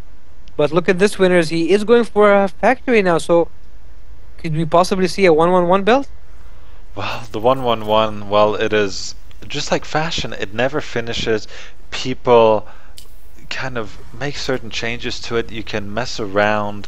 You can get, you know, one barracks later. You can do the swooperoo with the add-ons. It is basically like the universe. Well, it is infinite, but at one point it will collapse. Never mind. But the 1-1-1 has been figured out by Protosses, and it can be stopped. But you need to be a good enough player to do so. So let's see. Yeah, you need to see it coming early. That's correct. That's essentially the most important part of defending this kind of attack. Yeah, it looks like a starport is coming down and a tech lab being built on that factory. So, you know, if we see a second tech lab, then it's almost guaranteed to be 1-1-1. In the meantime, it's just, I guess, educated speculation, and we see. What is it, winners? Sorry, I was just saying speculated. What was the word term you used? I guess I was I'm not sure what I said, but I guess I was trying to say an educated guess or speculation or something like that. There we go. Alright, I'm not really sure what I said, but looks like, yeah, we do see the second tech lab, so it's almost certainly a 1-1-1 build. Banshee's coming out, and most likely we will see. So it's 3 tech labs actually. Well, I think he's gonna build, I think, another. Well, never mind, that wouldn't make sense. No, it doesn't. He is building a Banshee, and if we most likely we'll see tanks coming out from that factory. But I'm a bit confused. I thought he was gonna get a reactor and get another barracks. Yeah, ideally it should be a single reactor on the racks, and a tech lab on the starport and the factory, which is. Well, he has everything there, but okay, whoa, okay, cloak. So he's definitely changing it up there. The standard 1-1-1 does not come with cloak, as far as I'm concerned. Yeah, okay, and the timing is going to be delayed. Gary is going for an expansion. He went for a 3-gate expo. So, but then again, is going for an expo himself. So, a change of plans, I guess. Okay, let's see. Well, the Robo, this is actually quite good. This is actually clutch timing. The Banshee will get there as the robotics play will finish, so an observer will come out. So no waiting time in case an Immortal was produced first.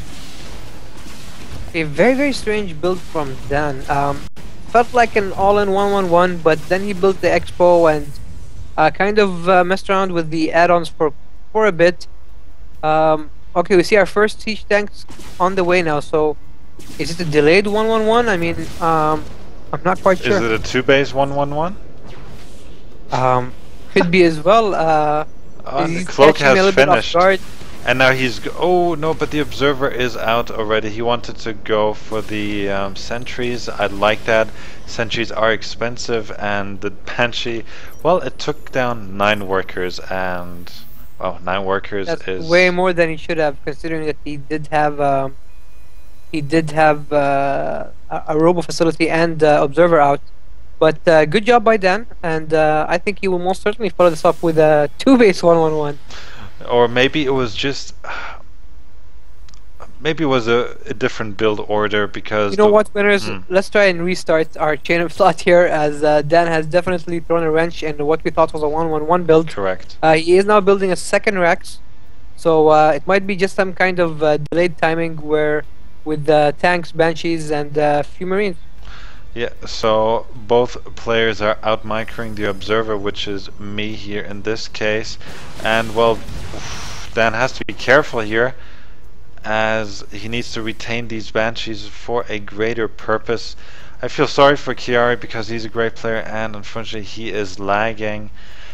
I hope he's gonna get that sorted out, and I hope everyone in stream is enjoying it. Actually, we have 18 handsome nerds and or nerdettes watching us, listening to our voices, calling out from the Middle East to give us more credit, to give us more support, as we watch Lebanon versus Algeria here. That's right, and yeah, looking at the Terran main now, definitely some switch arounds have occurred. Looks like he is building a reactor on the starport, so going back to Medivacs, building a third Rex, and I don't know, I guess he just had a change of plan sometime during the game. That's the only possible explanation I can think of. Looks like this game will go for a little bit longer, as both players are now on 2 bases. Supply lead is in favor of Dan by about 10. Look at this here, he's going for the robotics bay. And the robotics bay will be saved, I think. Where's the observer? Okay, the observer finally makes its way there, and stalkers will be able to finally target those banshees. Oof. Those banshees, man, they do a lot of damage to ground, these ground units. I mean, I'm actually surprised we don't see more banshee-esque builds in other matchups. Yeah, that is absolutely correct. And now going back, he's gonna get the banshees repaired, and that is so wonderful because cloak banshees, they do cost a lot. I mean, the banshee itself is quite hefty in price, and with cloak as well. So Dan is up about, well, 30 supply here. I think Chiari's lag issues are impacting his macro capabilities. Yeah, I mean, look at his natural. He does have now about 3-4 idle probes. So I'm very unfortunate to see that. And I think this push by Dan is going to be too much for Chiari to handle. He just does not have enough units. His Colossi isn't up yet, and well, the force fields are as good as mine when I play Protoss.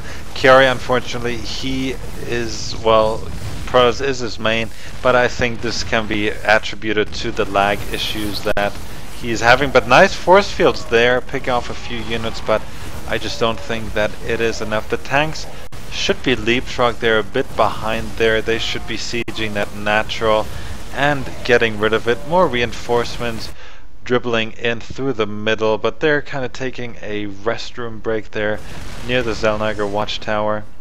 And oh, look at Dan, he's even putting up a bunker there. That is the ultimate troll. The Colossus is out here, that is great support, and let's see how this Alright, so this is Chiari's last chance to try and push back this attack. Colossi should be microed a little bit better. Try to push back. If he loses that Colossi, this is almost certainly over. He loses all stalkers. Zealots being warped him, but I do not think they can really alter the outcome of this match. Dan way too much into the lead with about double the supply of Chiari. Siege tanks outside is natural. Marines, a bunker, and winners. I think this match is over. I should get that GG button. You know which one I mean? Oh, Dan! Oh my god. Oh, he's even building a command center. BM, man. Big time BM. Yeah, this is... Well, no, yeah, but he's just telling him to get out. So let's see. More bunkers are being... But Thermal Lance has finished here, I believe, and... Right, and he does have 2 Colossi, but those Banshees, man, doing crazy damage to those Colossi, and one more volley, and they will be able to take out that Colossi. Going after the probes now. 53 supply to 115, and looks like Dan is going to be our second finalist of the evening. Even the Manor Mule being dropped down in the Protoss main. There's the GG. There's the GG. Okay.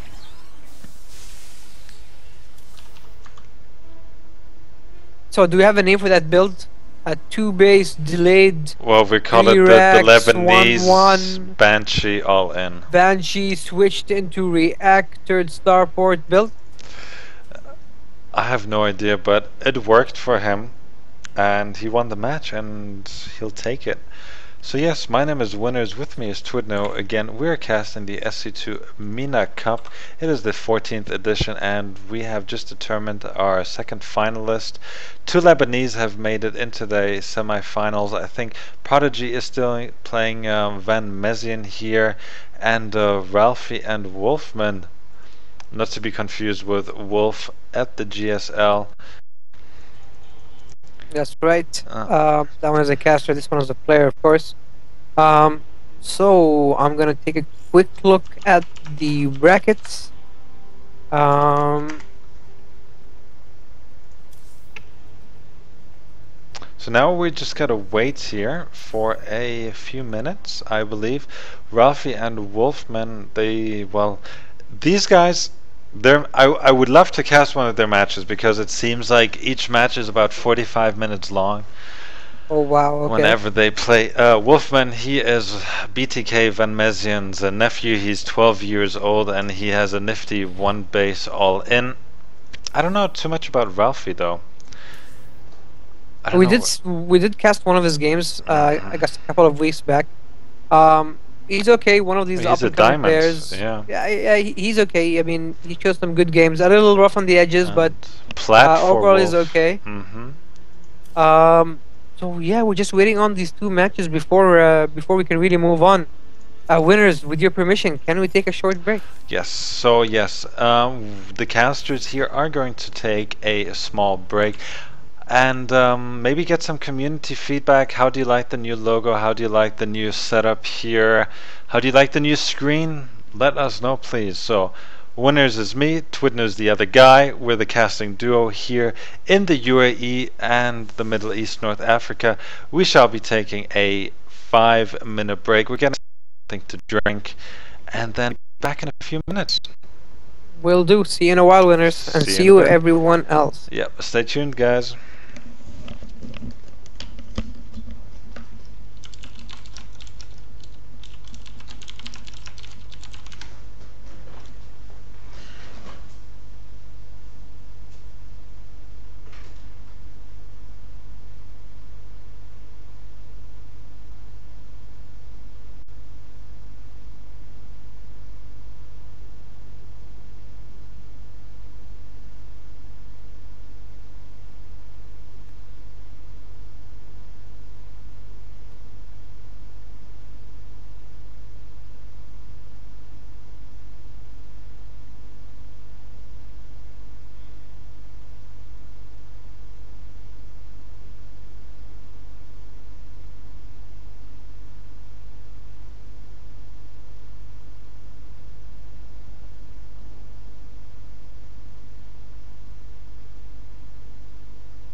Hey, ladies and gentlemen, my name is Winners, and I am back here, and I'm just seeing the the stream chat here as we see some friendly chatter here between Chalk. Well, I think he meant to say choke on something. I can't say that in Dubai. Well, and the big shout out to Uberzone here. He's Lebanese, but he lives in Dubai. My name is Winners, and I also live in Dubai.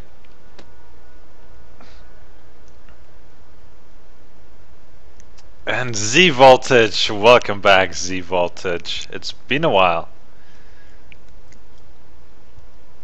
Yes, hello to Bulletproof as well. Well, I guess again it's gonna be a Lebanese final, boring. But there's still Van Mezian. He's a strong Saudi player, and of course there's Prodigy. He is Iranian, but he lives in the UAE as well. And Mr. twdnewh is back.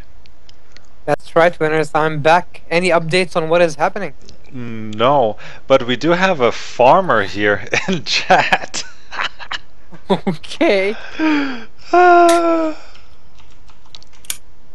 Farmer. What's a farmer doing in the StarCraft 2 chat? Well, I guess he's farming minerals. Oh, good one. Dude, I've been watching The Fresh Prince of Bel-Air, man. Season 1. Oh dear. That explains the clever one-liners, I suppose. Yeah, I'm talking about like the brothers do back in the 80s today, but you know, it's all good.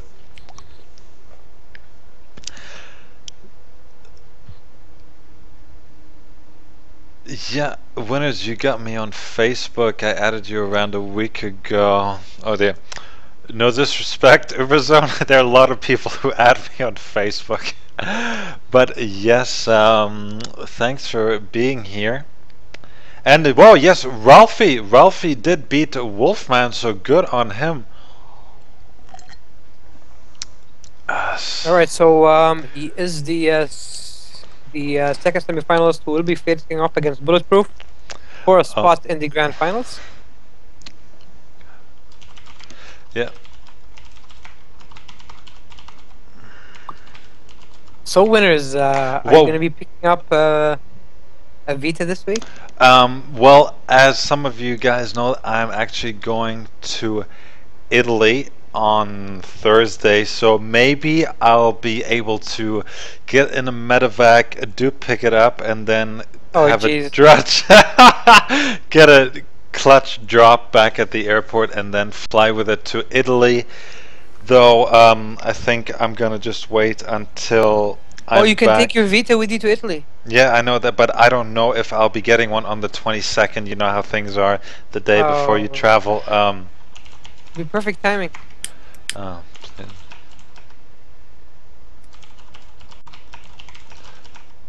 Okay, Taco is gonna get, well, we're gonna deliver him to Taco Bell in a second because his comment is not appropriate. But what did you drink? What did you drink during the break? I'm having a Diet Coke. Well, I fixed myself a quick Nesquik. Oh, jeez, man. Winners, spare us, man. Please spare us. I'm sorry. Yeah. Thank you, Z Voltage. He is keeping the myth alive here of me being in silver, but actually being a grandmaster. And yeah, I gotta stop the one-liners here. Are you all ready?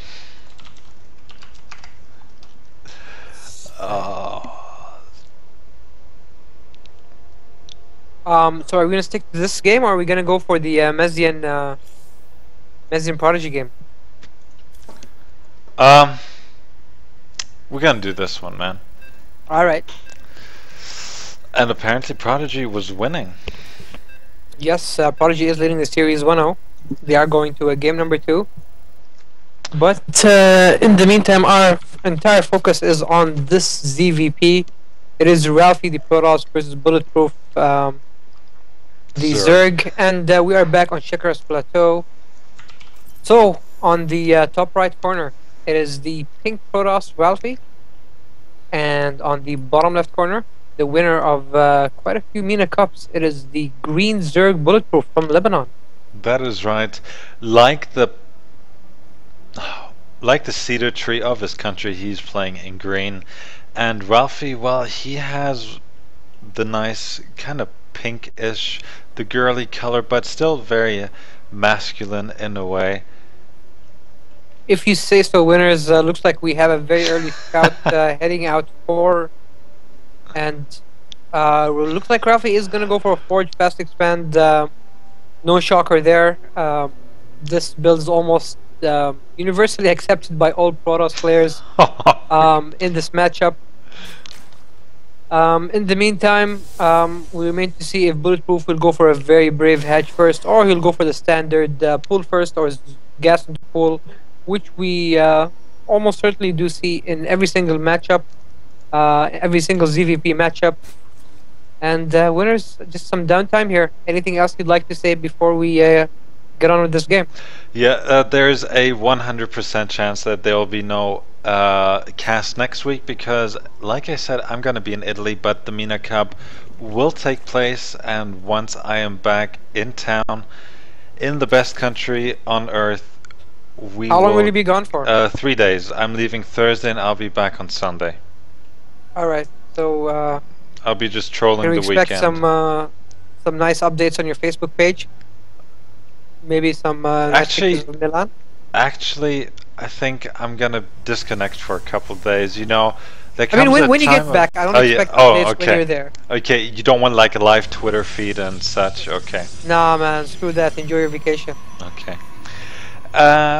Otherwise, well, something that you and I have discussed, due to the fact that StarCraft 2 is kind of on crutches in the Middle East, and it's just hanging in the balance that there's not a lot of support. We are looking at different possibilities as we see a what would you consider that a natural steal by Bulletproof? I'd consider that a very strange move. Actually, we have seen this happen quite a bit. Yes, we have seen him do it, and even building a queen, spreading creep, and spine crawlers and everything. But with the cannon there, I do not think this is going to happen. Bulletproof just wants to delay the inevitable Nexus coming down from Ralphie, and I think it's a good move. I mean, look how long he's delaying the Nexus for. A considerable amount of time. He is actually going to get his hatch up before he got rid of that pesky pylon. And I'd actually like to clarify something. Someone with a very vulgar name has asked, where's Winners from? Well, actually, I was born and raised in Germany. I grew up in Switzerland, but Dubai is home, and I'm not from the United States of Ire, like Ahmed GG is saying. But never mind, back to the game here. The hatch is going to be cancelled at the last second. There we go. 3 Zerglings managed to squeeze by, and while Bulletproof has definitely done the economic damage he has intended, and he's actually going for a third himself, so he is going all out. He is showing us why he deserves to be champion and why he's won a couple of MENA Cups in the past. This is infinitely annoying for the Protoss, and surprisingly though, we still don't have a cyber core up for Ralphie. I'm actually very surprised about this. Yeah, and now though we have 2 zealots making their way across, and 2 zealots can put on a lot of hurt. There's no queen, there are no Zerglings.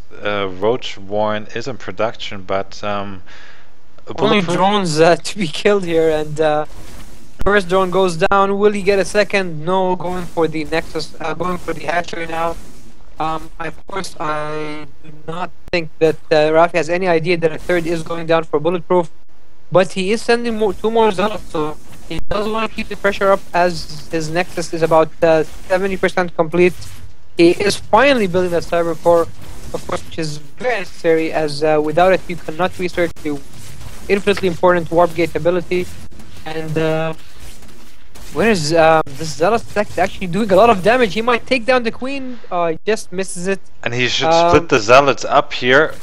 Oh, but he's engaging the Zerglings. He's gonna take out the Zerglings, but he could actually get the queen here. So, queen being microed back by Bulletproof. Moving it back just a bit, playing with fire, but that Zealot will not accomplish much. He does die, killing out, I think, maybe one or two Zerglings. So, not a terrible trade by any means, but Bulletproof now has 3 bases up and is up in supply, and I'm really interested to see what the worker count is like. Well, Ralphie is actually in the lead with 26 workers compared to only 21 drones for his opponent Bulletproof. Warp Gate is being chrono boosted as it should be. It is already late, and we see a Twilight Council coming down for Ralphie. So maybe some DTs. Well, maybe so. He doesn't know about the third. I don't think that Ralphie's gonna go for DTs, personally speaking. I think he's gonna go maybe for some charge. But we have a layer here for Bulletproof. He already has 2 evolution chambers he's researching. Both Carapace and melee attack level 1, so he is definitely out there, and he has a lot of unused larva. He was forced to cancel the roach one as well, so he has 9 Zerglings out on the field. That's pretty much all, and he's getting 10 drones at a time here. Oh wow.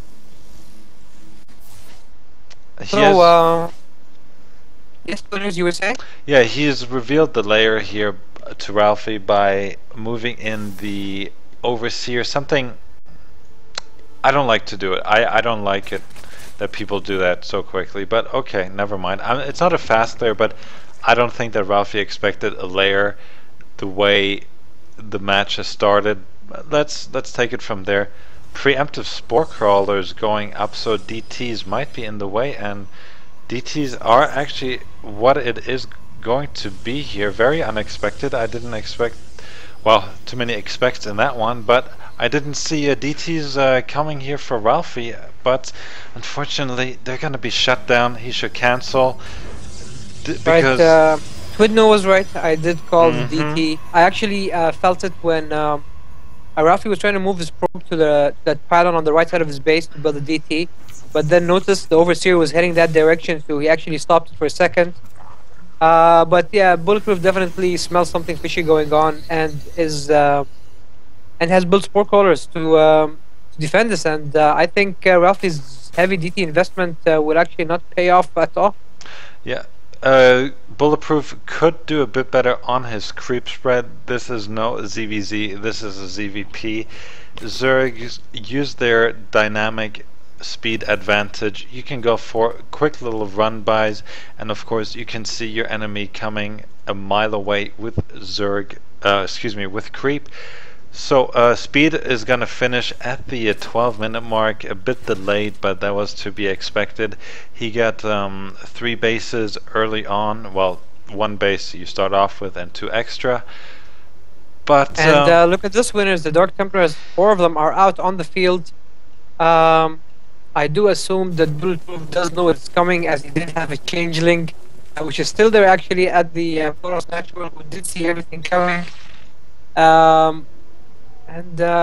those DTs are gonna die in vain. He does attempt to split them up, but 3 of them actually make their way all the way to the main where there's absolutely no detection. So Ralphie might actually be able to get a few kills here if he micros his DTs properly. Unfortunately, he's going for the queens, and no, Bulletproof is actually using drones to surround, and you will lose quite a bit before finally taking out those DTs. So it's I'm actually quite surprised that Bulletproof handled it this way. DTs really shouldn't have done any damage at all, as he did know they were coming and he was prepared. Unfortunately, he let them in all the way to the main where there was no detection, and lost a few drones as a result. twdnewh, can you just check if you have any download or so going, because you're kind of breaking up from time to time over Skype. Your voice is very mailbox-like.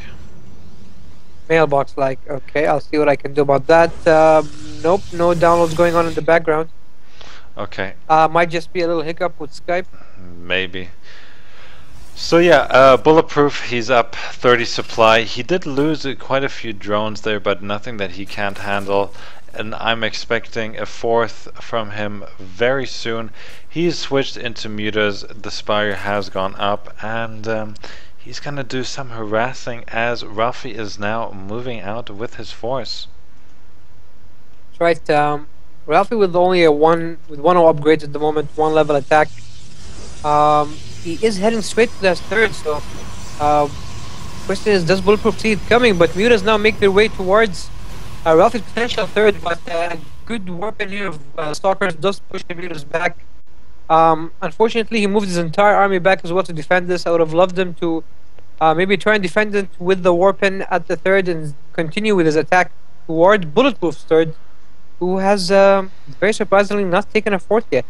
Yeah, so Stalker is gonna come here to the third. Spine crawlers are definitely gonna do a bit of damage and decent, half decent. Actually, force they are fields. good. They were actually okay force fields. They were able to block off the Zergling, which is also a good thing. Oh, but now the blink right under the mutas, I don't think that was the one. Definitely a terrible idea. He doesn't have enough Stalkers to really do anything. So he really shouldn't have done that. He should have tried to maybe. You should have microed forward.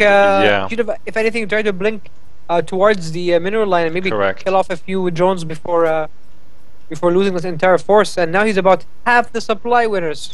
Half the supply. 19 mutas out on the field. Where are they? Chilling. Okay, they're here. I found them. Let's follow them around, and I'm sure they're gonna do a fine job at harassing the main base of our friend Ralphie here. Unfortunately, I do not know where he's from. If anyone does, please let me know. So yeah, we're waiting on the mutas to do their harassment. Right, they're gonna very quickly take out the solar cannon, and now they have free reign over this mineral line. I think he should slowly go for probes, as he is killing off quite a bit of probes. Good warp in here, but I do not think he has enough stalkers. Well, maybe enough to drive back the mutas for a bit. Ralphie now, he did build the warp prism, so it looks like he is going for some, sneak kind of attack. I think a warp prism, warp in at that Bulletproof's fourth might actually be a great idea, as the mutas did move back, and winners, they actually moved back before the warp prism headed out, and he might actually be able to snipe off the space. Yeah, so we have Dark Templars here and Zealots in the mix. No detection here, very sloppy, but a good reaction. But the hatch is absolutely going to go down. If he target fires the hatchery and only the hatchery, I do not see Bulletproof having any chance of it being saved. He should have disregard any Zerglings and go for the hatchery, and yes, he does. Very wise decision. And now they're on even footing, winners, and this is exactly what the Protoss needs if he wants to get back into this game. Well, but the mutas are out for more blood here at the third. Stalkers are there, but a bit out of position. A lot of drones going. Very late reaction as well. Yeah. He lost all his probes, almost all his probes in that attack, and Bulletproof bites back, man, with the great muta harass, and just when we thought Ralphie might have had a chance to come back into the game, Bulletproof kind of took back that advantage. Colossus now coming into the field. The first Colossus is on its way, and I do not think that's a great choice, considering he knows his opponent is going for has gone for mutas. Yeah, Archons would be better. Almost instantly better, I think. Correct. But what I like here, look at Bulletproof. He has one nice overseer at the back. Maybe we could see a Nidus Worm. That would do wonders at the back here. Yeah, it would definitely catch Ralphie off guard. But looks like he is gonna head and is going for Hive Tech. I'm almost certainly sure that we will see that Spire morph into a greater Spire once that Hive is done. We do have a clump of mutas. How many is that? It's too many. 28. Oh, wow, 28 mutas. And you need a lot of stalkers, which Ralphie actually does have. So mutas will be able to do some damage, kill off a few pylons, which end up supply blocking Ralphie. But Ralphie really needs to do better with his stalkers. And a nice blink-in does pick off quite a bit of mutas. So yeah, Bulletproof needs to be a little more careful. He did rebuild his fourth on the top left corner and has even built a fifth. War Prism has been idle at that fourth for quite a bit, and I guess was waiting to die. Mutas oblige and will pick it off, and it's very unfortunate when that happens, as I do know the feeling. It has happened to me quite a bit, where I've moved medivacs all the way towards my opponent's base, was able to sneak by and everything, but unfortunately forgot about them and let them die. And winners, how many banelings is that? As our toasters would say, so many banelings, 32 and actually 57. My bad. 57 in total, and the Greatest Fire, just for good measure as well. He does, of course, have an infestation pit and is researching the pathogen glands, which, of course, is the upgrade, which is the what am I call it? The energy upgrade, sorry, for those infestors. Mutas are back for more, and again, that third base for Ralphie is been constantly harassed this entire game. He does lose more probes, loses both gas assimilators. And, but look at the middle here. Okay, so we finally had that engagement, and there's so many banelings, and Ralphie needs some great force fields, but no, all of these stalkers get killed off, and wow, winners. Beautiful. That was very, very, well, beautiful. If you see, Mutas, of course, will make sure to work off these Colossi, and this game is over. Ralphie calls a GG, and Bulletproof is our winner here. Well, Bulletproof could have ended the game a lot shorter here. If you wanted to do it in style, winners. I know. So yeah, anyhow, that was game number... Was that number 1? Yeah, that was game number 1. And our viewers... one of our viewers, Ahmed GG, has something he'd like to contribute. He says he should have, like we said, he should have Tech to Storm and Archons, because with the mix, infestors can come and feedback is necessary if he wants to win against the composition that the Zerg was trying to go for. Though, Ahmed, that was pretty good. I don't think that Ralphie anticipated 60 banelings in the middle of the map. Anyhow, game number 2 should start soon here. Right, and actually, we actually did comment on that. We actually did say that Colossus was definitely not the correct tech of choice, considering their large number of mutas. Correct. Archons and High Templars would have definitely been a lot better, but in the end, it didn't make much of a difference, as the 52 buildings did roll in and kill off all the stalkers. No amount of force fields or blink was able to save him.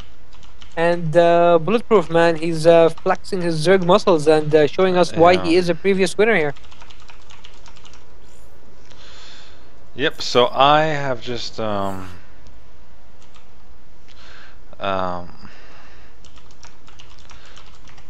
okay, but okay, people, you cannot watch the stream and be in the game.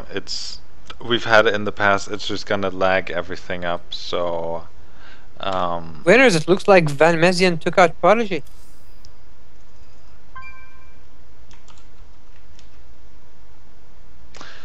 Really? What I can see from the brackets here, looks like Van Mesian took the series 2-0. Although I heard that Prodigy won the first match, so I'm a little surprised. Can you please accept the invitation, and then we shall go? Okay, second. Alright.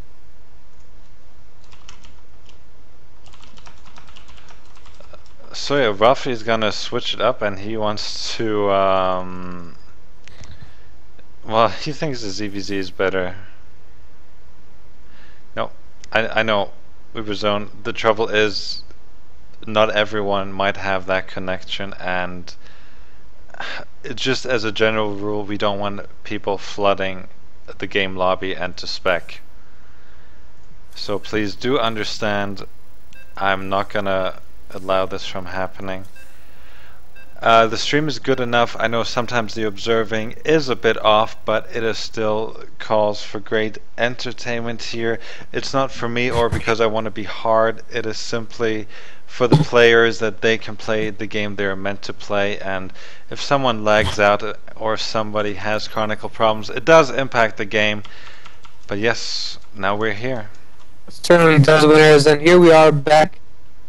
Game number 2 of the series, Bulletproof versus Ralphie.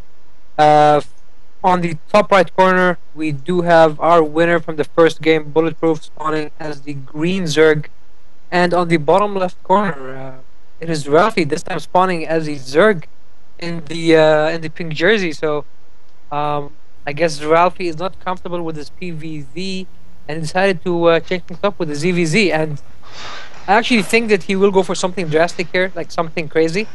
What's your take on it? Well, I think that Bulletproof is gonna annihilate him. Oh, you think so? Straight to the point, huh? I think like Nesquik did play very well, and I believe that Nesquik was a better player. Though you can be very good at playing 2 or even 3 races, there are certain limitations, and Ralphie being up in Diamond and playing against Bulletproof, who is a near GM level, although he did not showcase that last game, I don't think Ralphie's gonna give him too much of a heartache here. You don't think he has a chance of this at all?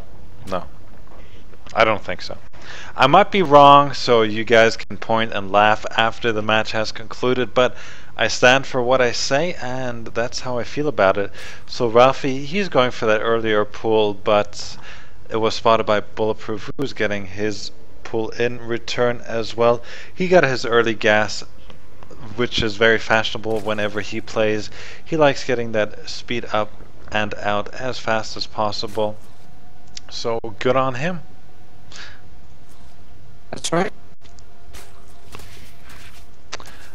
Mr. Okay, so yep. So let's look at what could possibly happen in this game. Of course, we didn't see any hatchery first like we saw in the previous games, where both players went for hatchery first. Usually, this kind of situations will come down to one player feeling comfortable that they can go for an expo, and once they take it, it becomes a defender's game for them, whereas the other player is trying to, make use of that little time frame he has, where he will have more units than his opponent, maybe even better tech, and we actually see that Ralphie is gonna go for some heavy aggression, as he is going for a Roach Warren now. Yeah, Mr. Twitter, just sorry for the inconvenience, guys. I think we're just gonna hang up, and I'm gonna call you back, because it is really quite difficult, and I don't think that the viewers can hear you like they should. So I'm just gonna I'm gonna call you right back. Sorry, everyone. So, Mr. Twitter, are you back? Yes, I'm back. Okay, you sound up. Okay, that's fantastic. I guess just a little thing to do. It wasn't a connection, it was just Skype. As we do see a few Zerglings for Bulletproof heading out, and the first set of roaches being built for Ralphie. He already has 2 out on the field. Third one has joined, and Bulletproof will see this now. Is he gonna clutch save cancel his Baneling Nest? The answer is no. So he's gonna stick with Banelings against roaches, which can be effective at times, but the numbers need to be great, or simply a distraction needs to occur, because Banelings one-on-one with roaches, well, that is very uneconomical. Never fair for the Banelings. Never fair. Exactly. I'll leave it at that. And Ralphie, yes, he is continuing to produce roaches, but has also decided to go for his own expansion.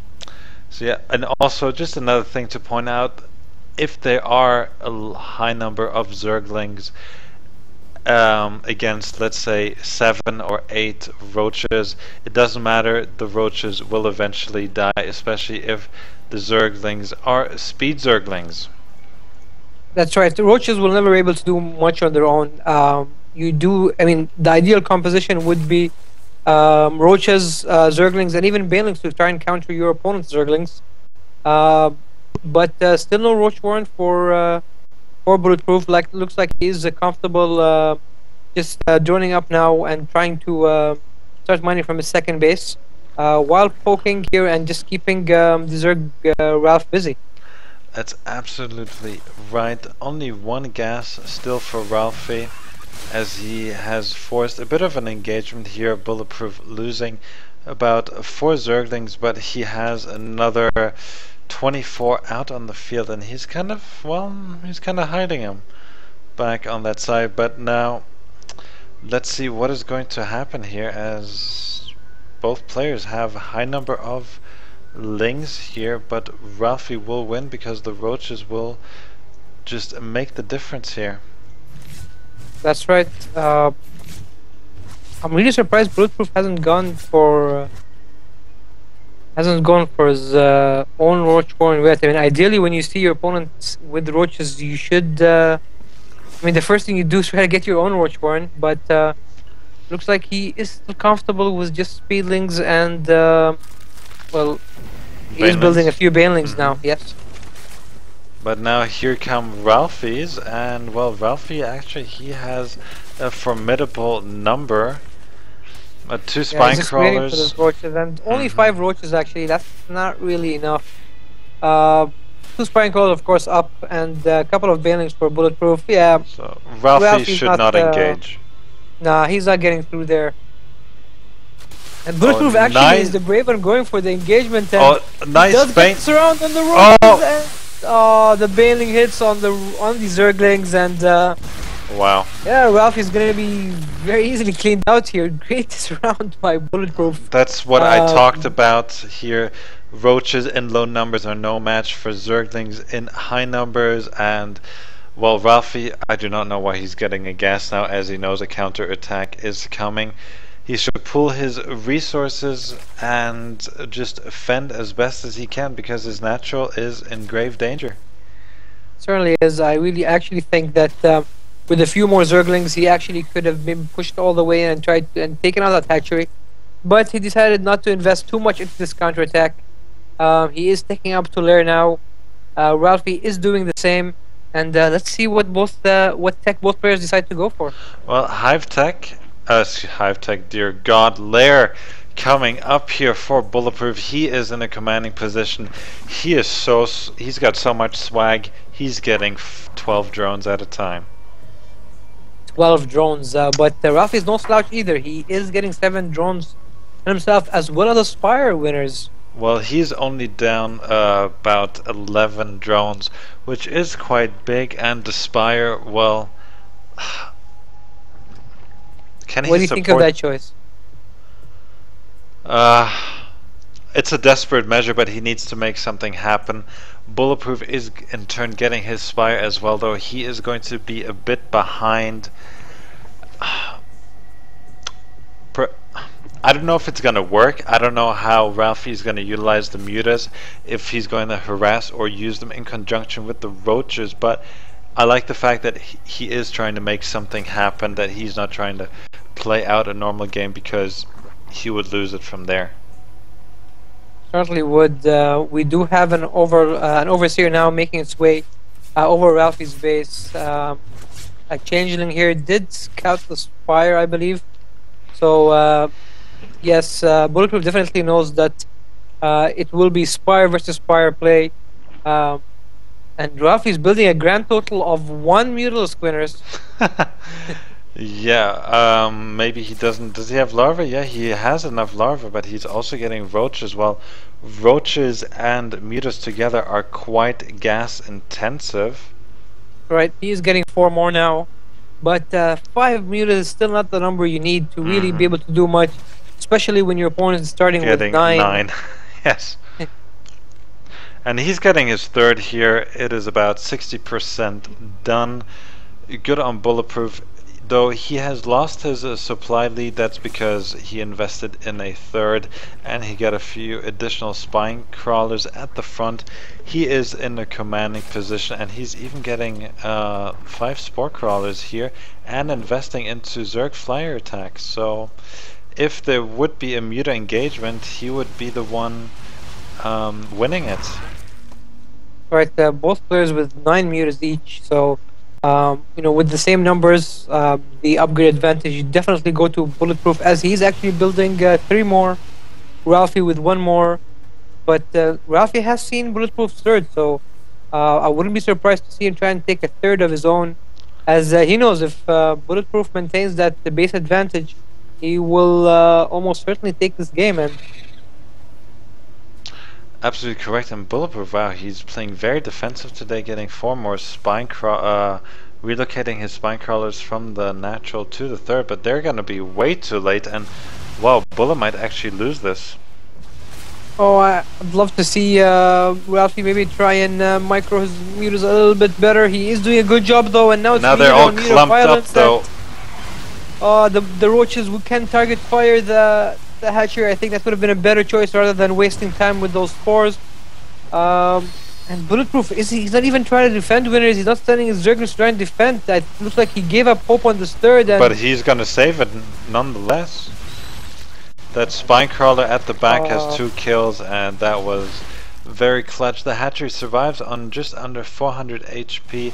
The Zerglings are still here in a position I would have loved to see a little run by here. Maybe Bulletproof is a bit tired. Maybe, I don't know, maybe he was out last night. Not the best play we're seeing out of him today, but he's up 30-ish supply. He's continuing with the muta upgrades, and he might be going, well, both players just miss each other here, and the third might actually do fall eventually. Yeah, Ralphie definitely wants to take down his hatchery at whatever cost, and it looks like he finally does get it out. Bulletproof now, that prompted the counter-attack. Zergling making its way towards the natural. Mutas now as well coming in, and one Corruptor can definitely not do much against that. One Spire Crawler only to defend, that's the only anti-air he has, and once that Spire Crawler goes down, that Spore Crawler goes down, I think those Mutas can reign supreme. I'm actually surprised he's not target firing it, as he now just starts doing so. Roaches now cannot do much, of course. Zerglings and Mutas are the perfect unit combination against Roaches, and it's not looking good for our friend Ralphie. Yeah, so the third was taken out by Ralphie. Bulletproofs that was. His Mutas do return, and well, the natural does go down, as Bullet is now getting his third back, and Ralphie is really in a hard spot. His main is nearly mined out. He's getting Corruptors. I do not know why. I guess to counter the Mutas. I mean, I definitely don't agree, but not with, I guess that's his chain of thought. Winners now. What can Ralphie do? I mean, does he have any chance of getting back into the game? He's down 1 base. You know, he has 1 base 3 for, you know, compared to Bulletproof. He's but half the supply. He's done on upgrades. Can he really do anything? Unless Bulletproof makes 6 Colossi mistakes, no, there's absolutely nothing. I mean, Bulletproof can go on Facebook, he can call his mother, he can do pretty much anything at this point, and he's still going to win. I mean, he's getting 16 drones right now. I don't even know why he's bothering with it, but we do see a run by of Zerglings headed towards Bulletproof's potential third, and I doubt they'll force the cancel, but Bulletproof will have to react to save it. It's already about almost down to about 50% HP, but looks like Zerglings will... Okay, Bulletproof's Zerglings will be able to save it with only 270 HP to spare, but that is enough. As Ralphie's trying to take a third here. Yeah, I would love to see Bullet go for a nice counter as well here, but he's just taking his sweet little time. This is not the Bullet we're used to here, and now, now we have the engagement here. I mean, these Corruptors aren't gonna do anything. The Corruptors were definitely a waste. I don't even know why he bothered. And there's Ralphie, the GG. GG. Hydralisks, I think, were a much better choice. Correct. Yeah, we should have gone for Hydras if he saw that mute account. But nonetheless, Ralphie, even with the switch to Zerg, wasn't able to do really anything to hinder Bulletproof's way to the final. Yeah, so now we have Dan versus Van Mezian. They are playing. Let me just take a quick look at the brackets.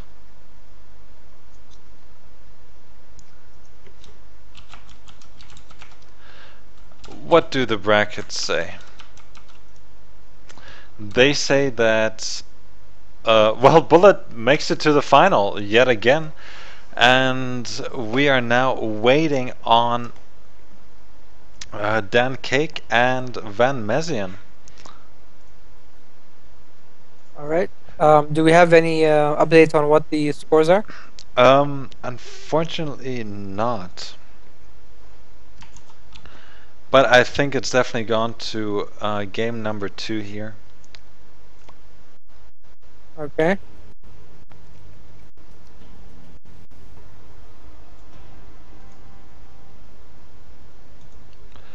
Yeah, and yes, Bulletproof is just confirming what we said. Roaches were a waste if you're going for mutas. The Corruptors were a waste. The GG, well played though from him, so quite good. Quite a nice game though in the end, but Bulletproof did show his skill once again, and now he has made it to the final.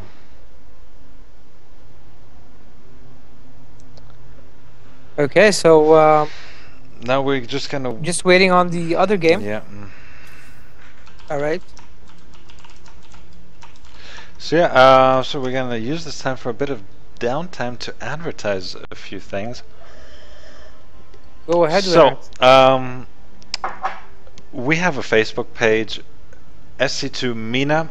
That is the group for all people living in the Middle East and North Africa region. Everyone who does play or love or well, anything StarCraft 2 related.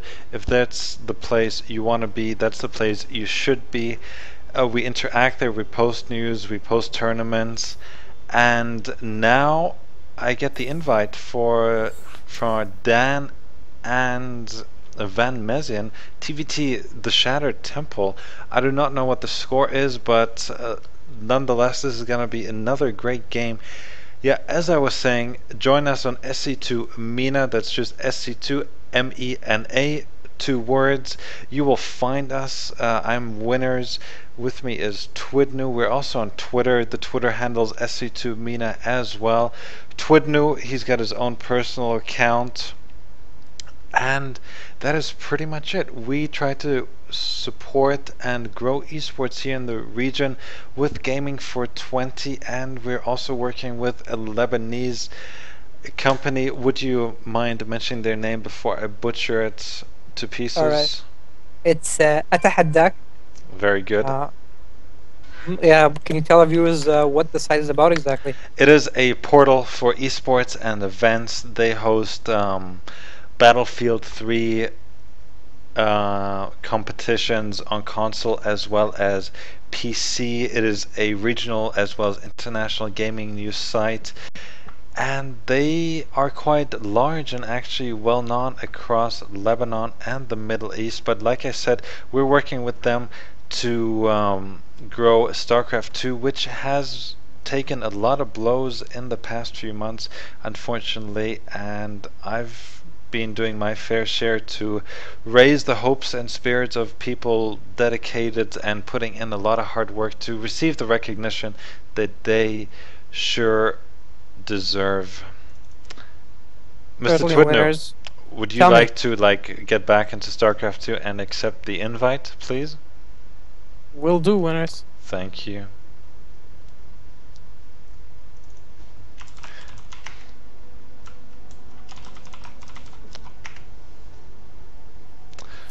(104) Van Mezian.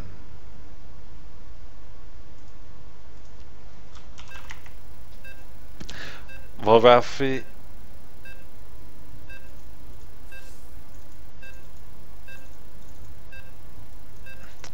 so yeah, we are back here. This is the second or the first, however you like to get your take on it, semi-final. Van Mezian is leading 1-0. Most importantly, Winners, it's our first TVT in a long time. On the right, yes, on the right side of the map, spawning as the purple Terran.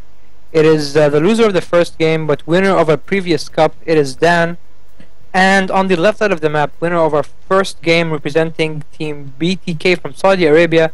It is the blue Terran Van Mezian. Yeah, so we have Van Mezian. He's won a MENA Cup, has he not? I think he's come up. He's runner-up a couple of times, but I don't think he's won the entire thing before. Okay. I could be wrong though. So I could be wrong too. But Van Mezian, he is definitely placed numerous times in the top 3. Dan Cake, though, he is the MacBook warrior from Lebanon. He has taken a couple of championships home, and he is trying his best He is an engineer. He's a graduate from AUB. I'm not too sure what Van Mezien does, but I'm sure he's up there as well. So Van Mezien has the chance to take this one home and proceed to the final and make it a well, ZVZ for once. Whatever happens, it's not going to be a ZVZ for a change, and I'm so happy about that. Yeah, it's definitely a TVZ final, which is a very joyous occasion for me, as that is, of course, like I mentioned time and time again, my favorite matchup in StarCraft 2. Looks like Van Mezien is just turning it on a little bit here with a Macarax. That's right. And well, just to Idra, I cannot pronounce his full name because, well, it's just not very polite. He's asking, what do you win if you win this cup? Well, this is actually a 12-week season. Every week there is a cup, and at the end, the top 3 players with the most number of points will take home prizes. They're all computer related. They might be mices, keyboards, graphic cards, gift vouchers, whatever you might want. It is going to be that for them. So there is a little bit on the line, but like I said, StarCraft 2 doesn't have too many sponsors. At least I haven't been able to pull a few on board, but we're trying to change all that, and that's why we're working with other websites and organizations to make everything more attractive and to make the game more appealing. That's right. Prizes will definitely be a great thing to add. Really hope that we can get more prizes into this, these more frequent prizes. As 12 weeks, yes, we do understand it's a long time to wait for that, but better something than nothing. As we see Van Mezien actually rallying quite a bit of Marines towards that Central Zalaga tower, and looks like he's going for some kind of push, as I do not think Dan sees is coming. No, Dan is very greedy, and yet again, I don't think he is scouted. No, he absolutely not. He's not scouted. But does he even know where his opponent is? Yeah, but he only scouted like up the ramp. Okay, all right. So he was definitely going to be surprised by now there's the switch on. Oh dear, and this could be GG. And Van Mezien, man, perfect timing with this Marine rush. Looks like he really got lucky here. His Marines, of course, outnumbering those of Dan, and Dan is forced to pull out some SCVs. Nice micro. He might finally be able to defend, but no more Marines are right down for Van Mezien, and I think Dan's losing too much. He's lost about how many SCVs now? 4. 4 SCVs and all of his Marines, so already a very successful attack for Van Mezien, even though he was able to finally defend it. And to top it off, he did build the command center behind us, so yeah, things looking mighty fine for him, winners, I'd like to say. Well, he does have the supply lead, but now the bunker is... There are a couple of more Marines which are not utilized, 2 more coming, so he could still maybe harass the SCV that is so low, it only has about 3 HP. It could delay everything even more, and well, Dan is just inviting him in. Oh no, but the bunker is going to finish! Bunker will finish, so Van Mezien won't get lucky twice as he did in that first attack. That's a shame. With the perfect liftoff timing. Essentially, all Dan has going for him now is that he does have the tech advantage. He's already up. He already has his first siege tank about to pop, and siege tech has been researched. But Van Mezien, man, he does have that second orbital command already up. He does have 2 mules now going in at a time, and he's building 2 more racks, and we'll almost certainly see a factory coming down from him, I think, unless he goes for a complete biocomposition. Well, at this point, it looks like complete bio here, so he is embracing the Marine King Prime style for a bit longer here, as we see a small push here by Dan Cake, but well, he's waiting for the medevac to give him vision on the high ground. Van Mezien is using a couple of Marines to scout ahead, but they will be annihilated. Oh. Alright, Van Mezien was able to save those Marines. Good reaction by him, but his tech is really behind. All he has is racks now, and he doesn't even have stim ready up. So Dan can get a really good timing if he heads out with a couple of tanks and a few Marines, and I think he might. Yes, he will do that now. No command center is being built at the background, so Dan really has to do a lot of damage with this, or else it'll be impossible for him to recover. Okay, so he's lifting a few units now to the high ground, and with the siege tank down there to defend, Dan does have a chance to do a lot of damage with this. Van Mezian has to be very, very careful in how he reacts to this. Oh, is he gonna lose his stem? Oh, stem's not gonna lose finish. The stem. Oh, what a blow to Van Mezian. He's gonna have his work cut out for him. Oh, and I do not agree on this positioning here at all. He should try to attack from two sides at once. But two siege tanks on the low ground doing a lot of damage, winners, and he will be able to take it out, but at what cost? At what cost? How many SCVs did he lose here? He lost 14 SCVs to be exact. And Dan Cake is going home. He's down on supply. Yeah, though he does have a second command center here, as Dan is only going to start his right now. But yet again, more pressure. Not out. He still has a very good chance, as he is up on bases, but Dan is just relentless with this pressure, constantly killing off the add-ons, and he even has a chance to take out one of the racks here, and this will definitely affect Van Mezian's production, as he is pushing more SCV to try and defend. Both tanks are being taken out, but again losing a lot of SCVs, and it's now 49 supply, 237. Those medivacs will even be able to make it out without any problems, and I think Dan's streamer attacks is going to stop for a time being. And Van Mezian is going to counter-attack here. Van Mezian. Oh no, he lost too much there. Medivacs. And Van Mezian is in a really hard spot. He's down about half, well, he's at half supply exactly. Putting the injured Marines in the bunker. Very clutch, very nice. And again, same tactic here by Van Mezian. Alright, so Dan is sieging up at the low ground again, and once again, rating looks like Steam is just absolutely never going to finish for Van Mezian, and Dan, man, with these attacks, he's keeping Van Mezian on his toes and forcing him to use up more and more of SCVs to defend. He's almost not mining at his main at all, only mining from his natural, and this is the last play here. For Dan. No, but once the siege tank is dead, then this is it though. Dan will be forced to go up, but I think he's just done way too much damage. There's a second siege tank on the low ground, and I mean, Van Mezian. Yeah, 66 supply to 22. That's triple the supply count. Yeah. 4 units streaming in, and Dan isn't even bothering with the second command center just yet. It's still morphing into an orbital command, but I don't think it really makes a difference. More racks going down. Van Mezian trying his best to pump out as many units as possible, but with only Marines, you really cannot do much. Floating all his buildings now. Trying to absorb his loss, I think, but this game is certainly over, winners.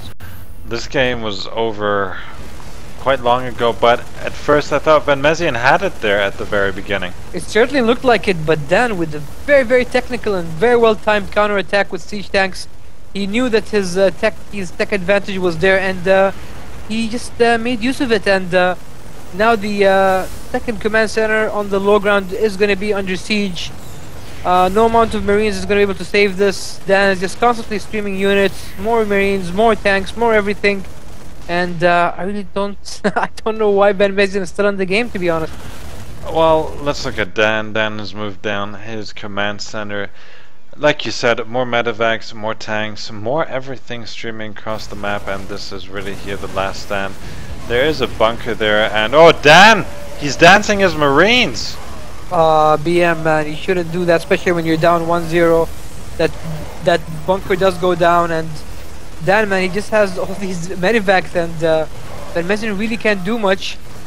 He is trying to come back with some Banshee play and with tech, there's a starport with the tech lab at the bottom, but decides to tap out before even making use of that, and we are headed to a game 3.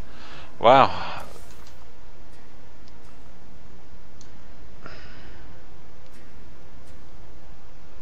So yeah, GG. After that, absolutely, that ghoster timing by Dan lifting up his racks, allowing Van Mezian to stroll in to have a bit of tea and bread. But Dan, well, he stayed all the way for dessert and was rewarded, so good on him. We're waiting on the map of choice for Van Mezian. Wow.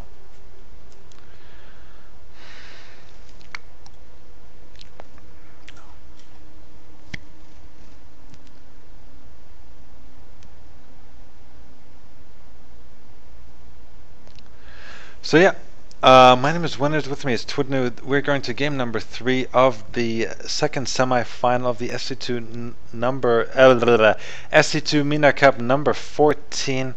Good God, I really have something in my throat today. And we shall see now who advances, if it's going to be an all-Lebanese final again, or if Van Mezian will have something to say about it. Yes, we're definitely seeing a TVZ final, as we mentioned earlier, which is a good change. I really don't mind seeing either Dan or Van Mezian reach the final. They're both have shown us excellent games and are both, I think, equally skilled. Bulletproof will have his, will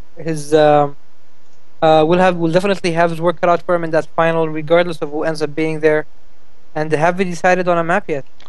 I don't think so. I did ask, but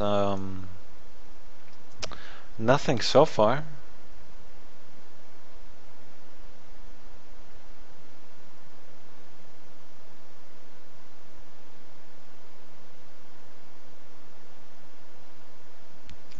So yeah, we're just waiting here for Van Mezian.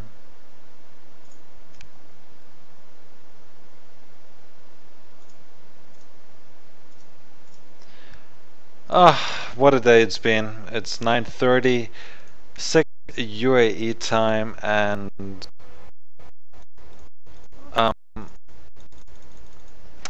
Mr. twdnewh? twdnewh. Hello?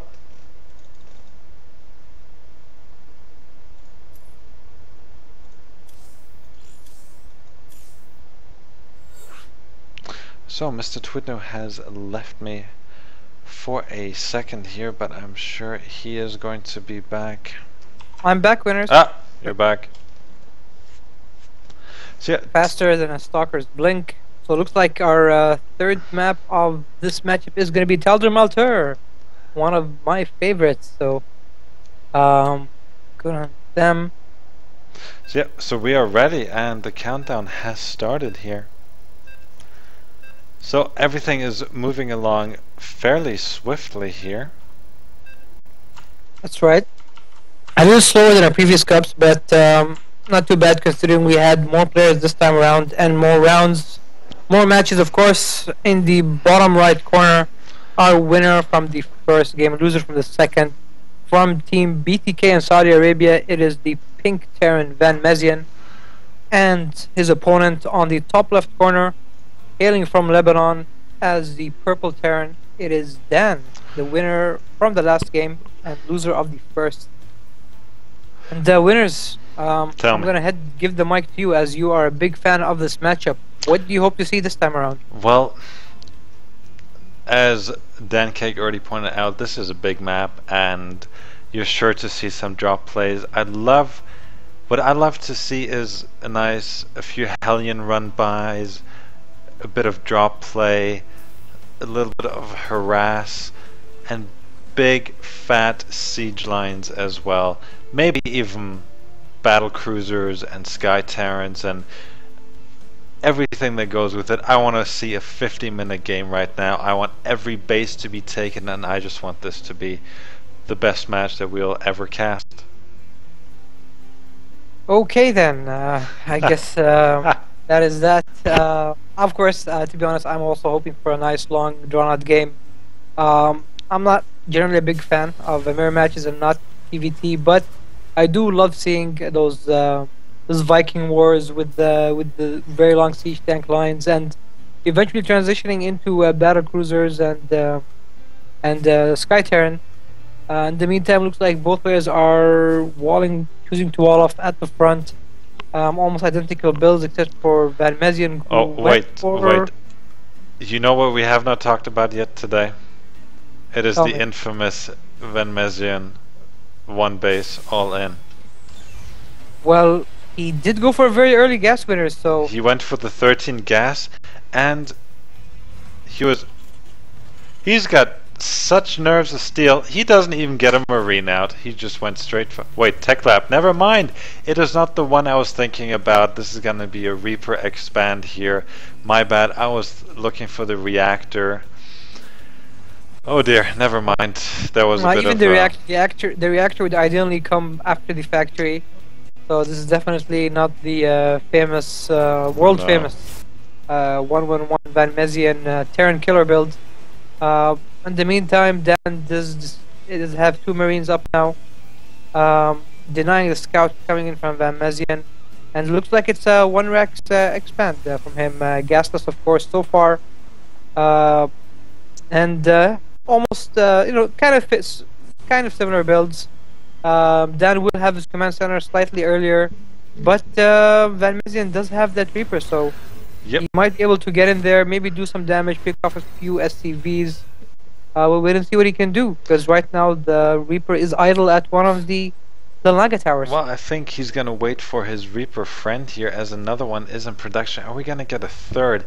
Are we gonna see some creative Nada play? And yes, oh yeah, because I just said Nada, he joined Team Complexity. Oh, did he? Yes. So he's out of OGS, or is it one of those No, he quit. You didn't know about this? You noob. Oh man, I only heard about, the last thing I heard about, of course, was the MCSK thing, but No. when did this happen? Well, a few days ago. So I Why guess... am I only hearing about this now? Well, because you're married. So and what's you with have the a Strand daughter. winners? What's happened with all the Korean players joining foreign teams? Are they just offering... Cash. I think it's... I mean, Nada is one of the biggest names. Of course, not. Regardless if he wins or not, he is probably the... second to maybe only Boxer now, one of the biggest players. But back to this game, looks like the Marines, Dan's Marines, are going to intercept the Reapers here. No one's suffering any damage yet, but these 2 Reapers will definitely not be able to do much here. Was there a third Reaper? Yes, there's a third Reaper out. And I don't think it can really do much. Well, as long as he doesn't lose them for nothing, I'm a big fan. And I want to see what he's going to do with them. 3 Reapers do insane damage to buildings. Alright, so, okay, he does see the command center going now. Bad micro here from Dan, and he might lose the supply depot. No, this is what I mean. Reapers do such a great amount of damage if controlled correctly here, and I'm a big fan of Reapers. I really think that they're underused and they can really turn the tide of a match in someone's favor. But yeah, both players have now landed their command centers. Stim is gonna finish way early here for Van Mezien. Dan Cake has opted to go for siege tanks and siege mode. So this is very similar to the last game. Heavy bio for Van Mezien and the mech for Dan Cake. This is the deciding game. It'll decide who will go to the final and who will, well, take the rain check. Right, maybe come back for, come back to another day, another time. So, supply counts, fairly even, I guess, 52 to 50. Worker count is actually favored by Van Mezien at 33 to 28, as he is taking both gas geysers at his natural, building a tech lab on his factory, so most likely siege tanks coming out from there. And we missed something. What did I miss, Gunnar? No, I said we. The Reapers are gone and Van Mezien killed 4 additional workers, so we must have missed something somewhere along the line. Oh, he must have. Okay, I think I know what he did. He went back towards that that ledge just behind Dan's Naturals mineral line, and I guess killed off a few SCVs before being taken out. Yep. And okay, so Marine tank. This was one of the very early builds in TVT when StarCraft 2, even during the times of the beta. That was almost the de facto TVT build. with a few Vikings, of course. It was essentially Marine Tank Viking versus Marine Tank Viking. Of course, the matchup has evolved. So incorporated Banshees, incorporated Bio, Pure Mech, and so forth. And Dan is looking like he is. And he's gonna do the same as in the last one. He's gonna siege up underneath, and he is going to bombard the natural. Right, and Van Mezian again with siege tank without siege tanks, and siege tanks getting crazy volleys. But Van Mezian does have a tank of its own now. I do not think it can really do much to save the gas geyser. That's right, or able to stop these tanks from shooting down any SCVs which try to defend. And Van Mezian very wisely is going for a drop. Yeah. That's right, hoping to maybe force Dan to pull back his units. As their siege tank, the siege tank positioning is really tough to deal with, and once Dan can drop down some Marines on that high ground, Van Mezian is in a lot of trouble, winners. Yeah. So SCVs are going to be lost here yet again. Command center will have to be floated here to the third. The rocks aren't even down yet, and now Van Mezian. Let's look at what this drop can do. Marines do have stem here, so very good reaction. Not even losing one SCV here, and let's see how much damage he can do. The important thing is that he was able to stop mining at that natural, able to take out a tank as well, but the SCVs with the citizen's arrest will take out all these Marines, not before taking a lot of damage. But the main difference is here, of course, is that Dan has completely stopped all mining at Van Mezian's natural, whereas he is still mining, even though suffering a lot of casualties.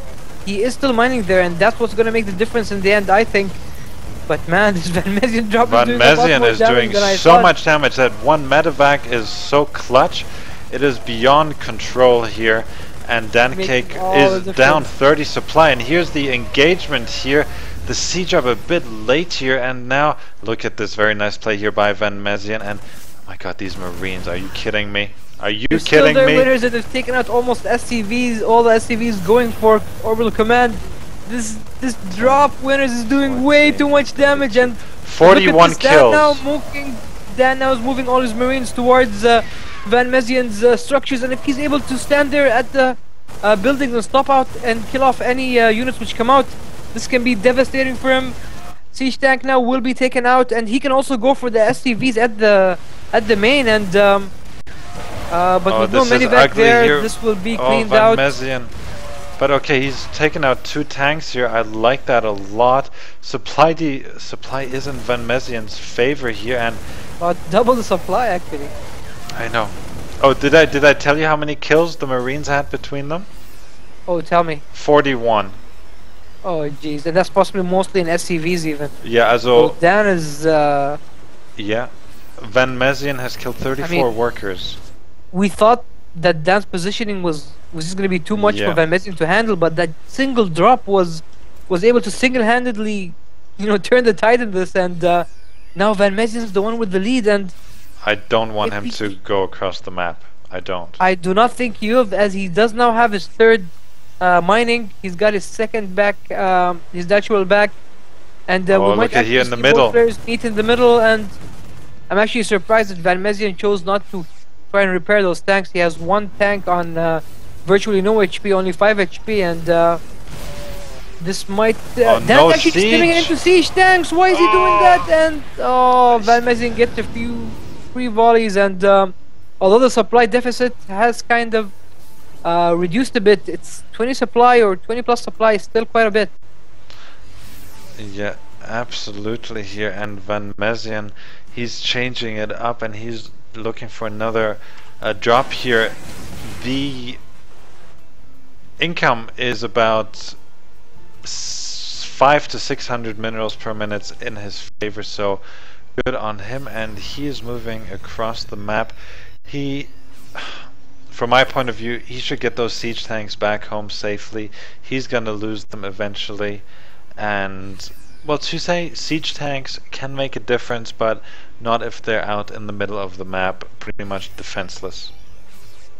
That's right. He is reinforcing now with a new batch of Marines and tanks making their way towards the Laga Tower. And I think he's just gonna try and do to Dan what Dan did to him. CJ just at the low ground and try to harass that mineral line. Dan just doesn't have enough. He has a few Marines, a lot of medivacs though, but only 2 tanks. Van Mezien definitely with the better tank count, and the supply count is now down to only 15. Dan does have his third now up and running, but Van Mezien's had his third up and running quite a bit before, and he's actually building a fourth command center now. And now we have the siege at the low ground, and oh, Dan! Oof! Oh, what's Dan doing? He's taking a lot of free shots on his Marines, and may I just interrupt you for just saying, Dan Cake has a drop of the same sort that Van Mezien pulled on him earlier, and he might be able to take out quite a bit. Van Mezien also going for a little counter here at the third. There are siege tanks, but let's see what Dan Cake's drop can do here. Alright, Marines is streaming now, taking out more and more SCVs, and looks like he's gonna target fire the gas and then the orbital command, and if he takes it out, this might actually be really bad for Van Mezien, but reinforcements are now back. He needs to heal to repair. Yeah, and the mass repair, and look, he's actually not repairing. He's not? Oh no, my god, he's pulled it off. Are you kidding? Oh, he is. Oof, my Van Mezien. Alright, he barely saves that command center, a little too close for comfort there. As his siege tanks are still down at the low ground, and with the great scan able to take out a lot of Marines, and actually now going for the SCVs. And Dan needs to be a little more careful with those SCVs. A few more volleys can take out that entire line of them at the natural. We do have a few medivacs now. Moving out for Dan, he might be looking to fill those up with Marines and go for a second drop. Actually, no, they just... Oh, we actually missed another drop here behind the third. Mezien was able to stop the mining and kill off a few SCVs. Dan cleans it up, no problem. Yeah, no, I saw that. That was on stream, don't worry. Van Mezien, yeah, pulled up, managed to get the lift off here, and he's Dan killed is still 50. quite a bit behind the supply winners. I mean, just when we thought the supply count was able to go down by just a bit, it's now shot up to about 60 plus here. Van Mezien is in an excellent position, even taking a fourth ear up at the 3 o'clock position. Dan needs to make something happen and fast. And well, look at this. Infantry level weapons 1 for Dan in the making, as Van Mezien's going for number 3 already. So, I mean, okay, let's look at Dan. He's mined out at the main. He's lost 50 SCVs in total. He's behind in upgrades. He's behind in pretty much everything. And as we see an engagement here, and this could be it. And Van Mezien stemming in and suffering. Taking out quite a few tanks. He does suffer quite a few Marine casualties, but is able to take out quite a bit of Dan's units and picked off a few tanks. He'll pick off one more. Dan though now has a few Vikings, and that might actually give him the slight advantage in the siege tank wars. Mezien going for a drop at Dan's third, and there's absolutely nothing there to defend. No, but the Vikings are looking for that medevac because he knows it's there. Nothing at the third though again, and okay, he's gonna let them heal. He should let them heal. Yep, very nicely done. And now there's the stem in, and how many more SCVs taken out, and I think it's gonna. I think the count's reached to over 60 now, winners, or is it still 57? Alright, 57. So we're almost at 60 SCVs lost mark. The upgrade advantage is just too much. That's 3,000 minerals roughly. 3,000 minerals worth of SCVs. That's quite a bit, winners.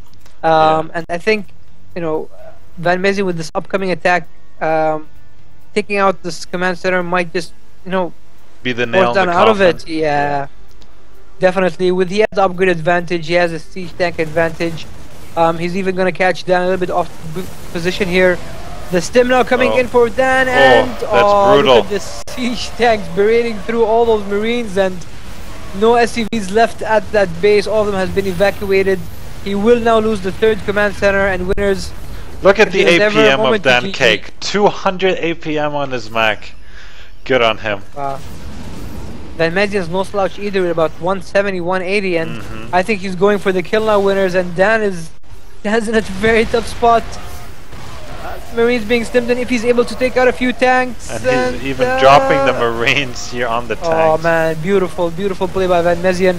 Even with all the, carnage going on, he still finds the APM and the micro to be able to do something like that.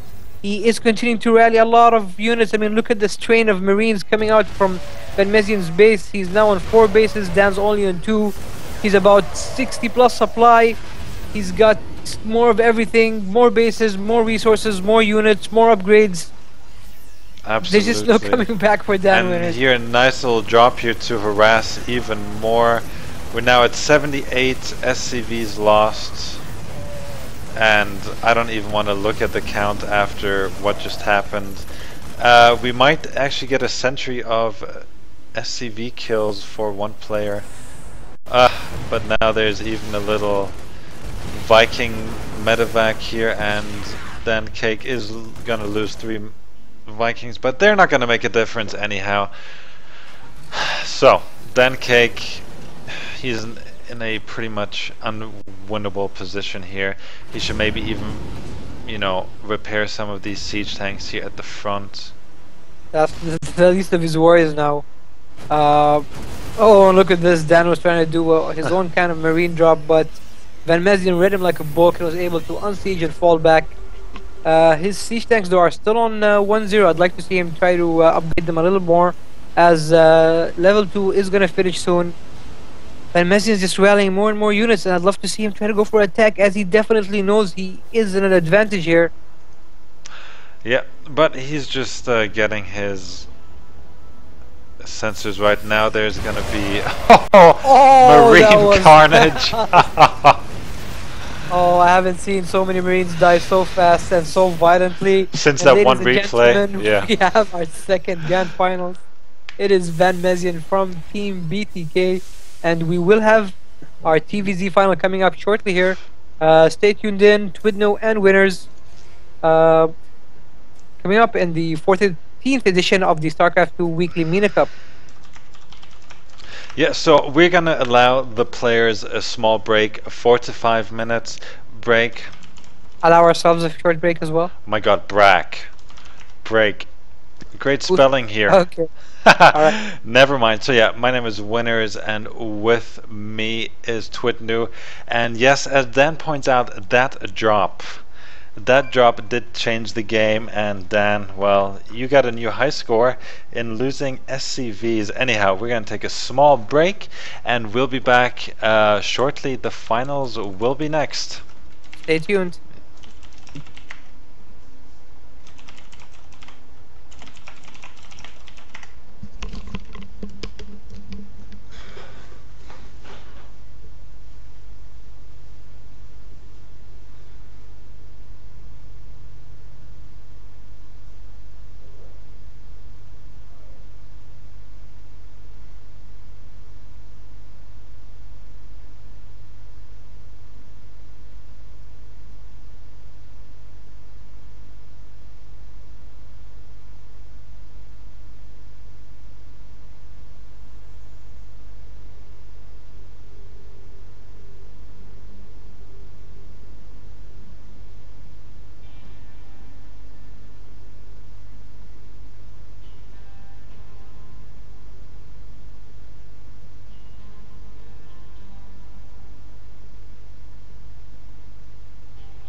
hey, hey.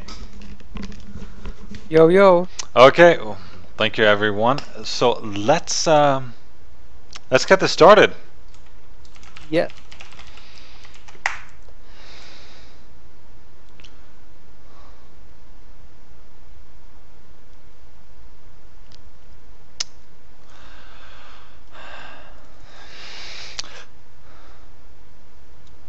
So, would you like to create the game, Mr. Twidnew? Let's Certainly start would. on Shakuras. That's right. TV. Oh, Shakuras TVZ. Oof, Oh, it's brings back beautiful, isn't it? memories. Wonderful.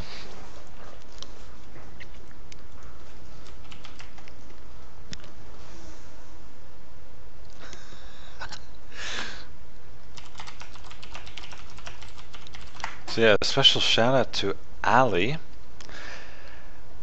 He seems to be new. Maybe he's just changed his name.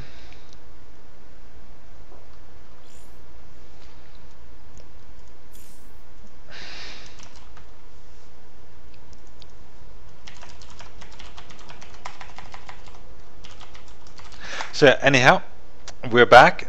This is the last game of today. Unfortunately, Ralphie had to go. He will not be able to play the bronze match. So Dan Cake will take third place yet again. And yes, Taco Man. Hello to you too, and he's in the stream chat. Twidnew, I am 24 years old. You did not wish me happy birthday. I was very disappointed as you're my only real life friend. Oh, like how you wished me happy birthday? When was your birthday? Exactly. No, yours is in November? No. When's yours? You're just proving my point. When's your birthday? You're constantly proving my point. Yes, Dan Cake isn't. Oh my god, do we have to do this on chat right on stream? What's up? What's happening? Nothing. Tell me. No, nothing. No, when's your birthday? I'm not gonna tell you. Okay, you know what? Message me. Wait, you know I can check on freaking Facebook. It's not that I don't want to tell you. So I want you to put the effort to find out. Okay. Because you were the one now complaining about me not remembering your birthday. I had to retaliate by asking you when my birthday was. Okay, so this is the love we share. So are we all ready? Anyhow? Looks like Bulletproof is ready. We're just waiting on Mezian here. Yep.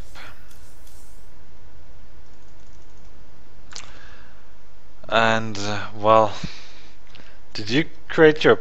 Never mind. Did I what? October 3rd. I wasn't That's that right. far off. Well, you I said November. Okay. What does November have to do with October 3rd? Never mind. BTK Venezuelan versus Bulletproof. Saudi Arabia versus Lebanon. TVZ. Winters and Twidnew. That's right. Welcome back, everyone, and we are here at the grand finals of the edition of the SC2 Weekly MENA Cup. And our grand finalist for today, in the top right corner, it is the Green Zerg, previous champion from Lebanon. It is Bulletproof, and on the top left corner, coming in from Saudi Arabia's team BTK, it is the Blue Terran Van Mezian. So yes.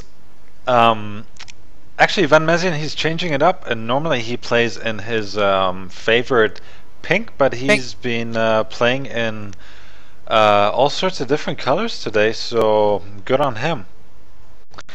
Okay. What are we going to see? We've seen a lot of bioplay from Van Mezian. I don't think that is going to change against Zerg in this case. Well, we haven't seen a lot of TVZs from him. Mm-hmm. Almost all his matches we've seen are TVTs, and Yes. using his very famous 1-1-1 build, which we have both tried to replicate. With moderate times on the- success, yes, Yes, with I moderate think success. moderate is a little too kind, but okay, moderate success. So I'm not really sure of what I'm not really, or I don't recall exactly how good his TVZ is. I'm sure he's quite capable, as he has shown us before that he's overall an excellent player. He is now walling off at the front, still gasless, so it's very likely we see a one rack expand from him. In the meantime, it looks like Bulletproof has gone for the very standard hatch first against Terran. Very safe, I think, build, especially if no, two racks or macro racks coming in from the Terran player. We will almost likely see him take his gas and go for his pool very soon. Okay, so he's gone for his pool before his gas, and everything's looking pretty standard, winners. Pretty standard indeed. Let's see how standard Van Mezien will play it. I would like to say that he is not playing the standard TVZ as Is he not? well. One no, racks expand, man. It's or we go to Hellions, reactor Hellion expand. I mean, yeah, reactor Hellion is definitely very popular, but one rack expand isn't that far off either. I mean, you still see it a lot in tournaments and in the ladder, so not something out of this world, to be honest. Correct. Did try to do some kind of bunker harass, like a fake bunker attack, forcing a lot of drones, which Bulletproof hasn't moved his drones back for a good 5 seconds, losing a lot more mining time than he should have. A little small mistake from him, and as I call it, winners, there goes that command center at the natural. He'll most likely take both gases now, and yes, he does. So what kind of follow-up are you expecting from him? You think we're going to see a 2-base siege tank timing, or...? Well, right now I'm looking at the minimap, and he has 3 Marines and an SCV rallied here, and there's pretty much nothing out here for Bulletproof. So this might be a sweet little timing that might cause a lot of economic damage here, because the Queen is not gonna... Well, it's gonna be just ready, and the Spinecrawler will definitely not finish, so... Okay, so he needs to target fire. Going for the Overload, I think he should target fire the Spinecrawler. In any case, drones once again being pulled off the middle line to try and defend this. And although the bunker will be denied, still a nice little attack by Van Mezien now, forcing a lot of drones off the line and losing a lot of mineral time. That's absolutely right. Only one drone has gone down though, but the Overlord did escape. It would have been much more damaging if the Overlord would have died, but Bulletproof made sure that did not happen here. And now we have the orbital morphing at the natural, the traditional, the standard bunker there for Zergling. Harass protection is being constructed by the SCV, and we're gonna have a bit of downtime, I think, for some time. And I will take this opportunity to answer Tacoman9924's question: how do you enter, or how do we enter the SC2 MENA Cup? How do we register? Well, pretty simple. The tournament takes place every Saturday at 7 p.m. Dubai time. We're +4 GMT, and you will find the sign up page roughly 4 or 5 days before the tournament goes down, either on the SC2 MENA page on Facebook, the UAE StarCraft 2 page, or the Arabian StarCraft players page. We might even put it on Team Liquid, but we're not sure. We don't think that that is so good at the moment. So join the SC2 MENA page on Facebook and stay tuned, and we will post it there for you.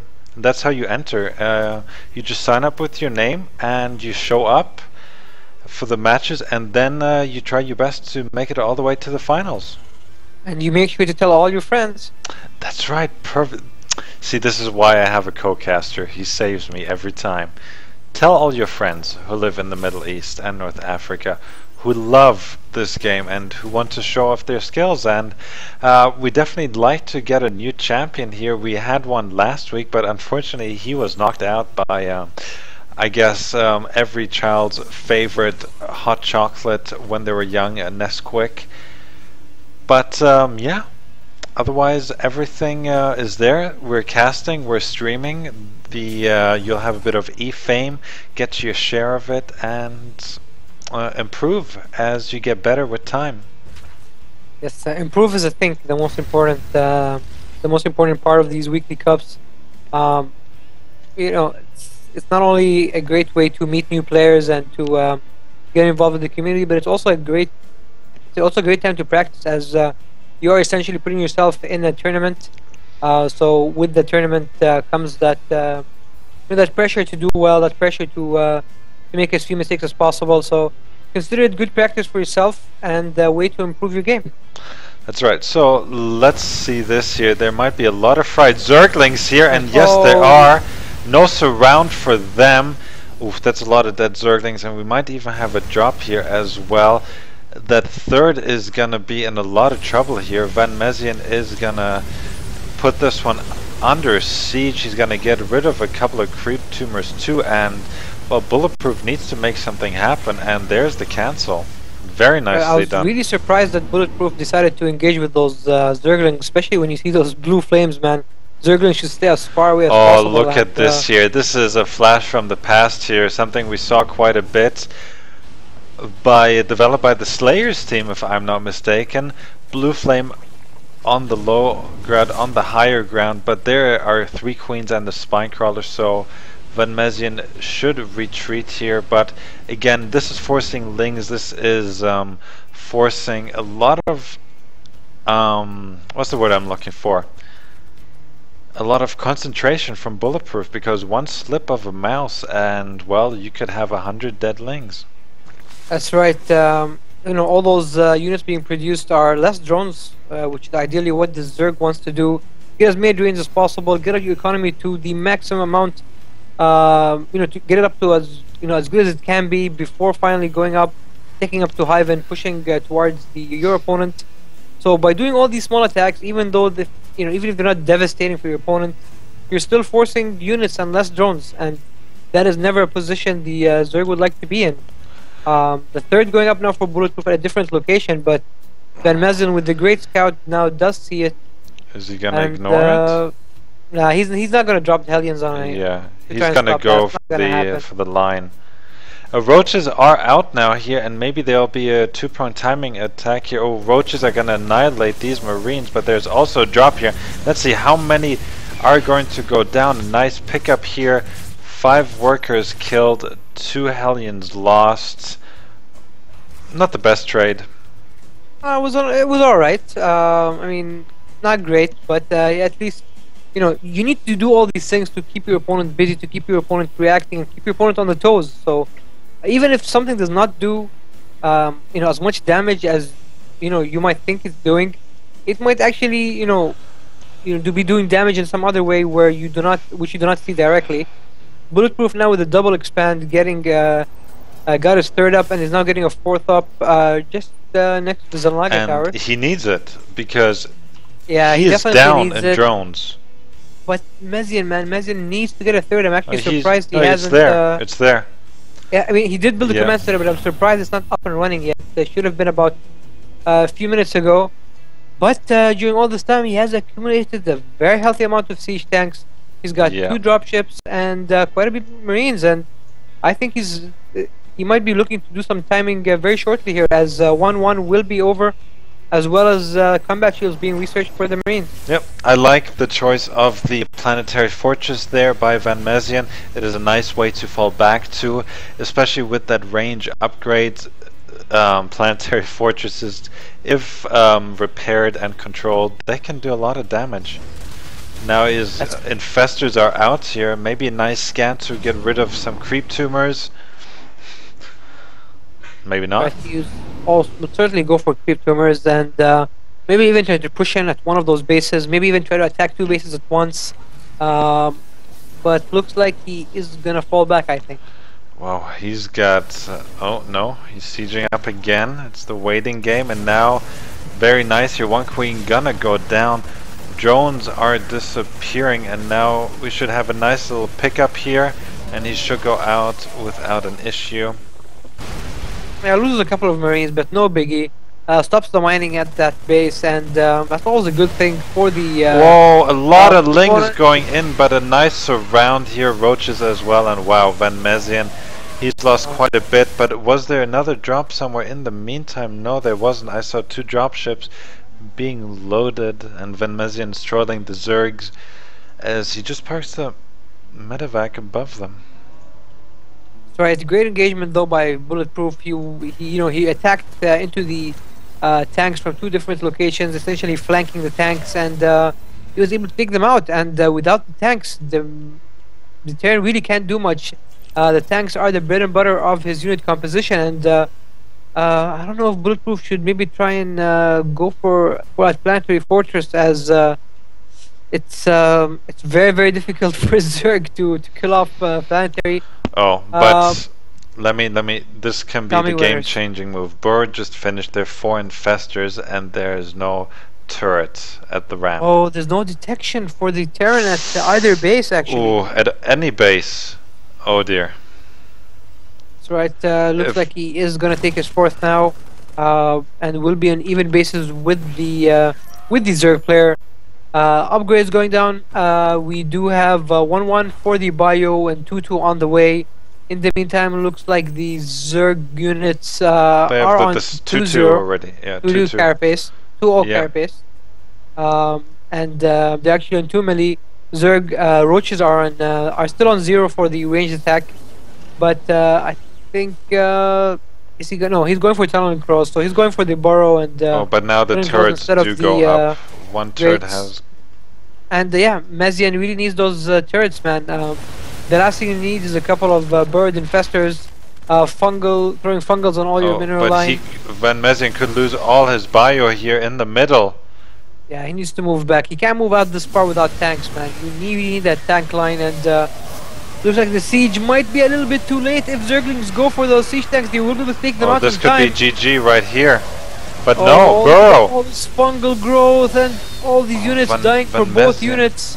But infestors are expensive, and they are his unit composition. Bulletproof getting a lot of Zerglings now. Maybe he's gonna try to finish it, but no more Hellions out on the map, unfortunately. I'd love to see a nice switch back into Hellions, as the Ultralisk Cavern is now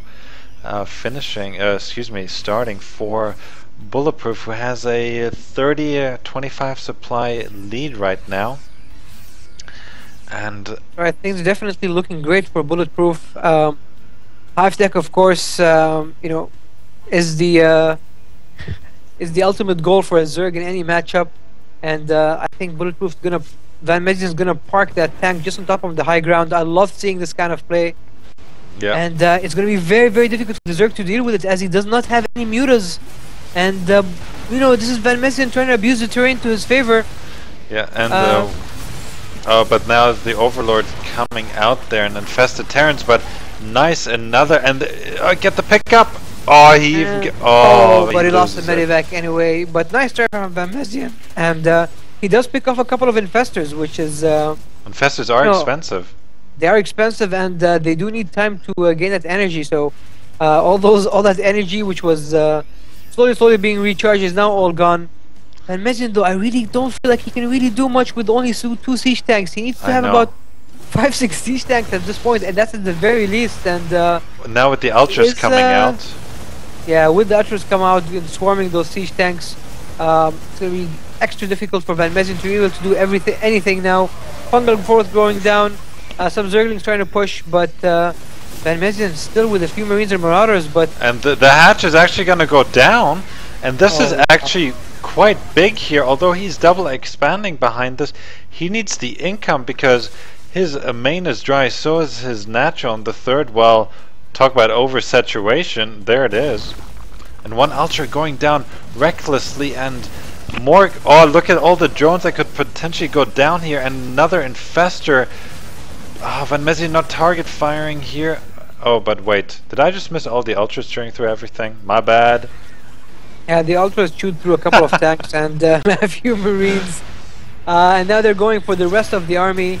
But Stamped Marines with a very heavy supply count. He's about 40 supply over his opponent. And Ultras now, I think they should go for the tank. I don't know why they're chasing through those Stamped Marines. They're wasting a lot of their HP doing so.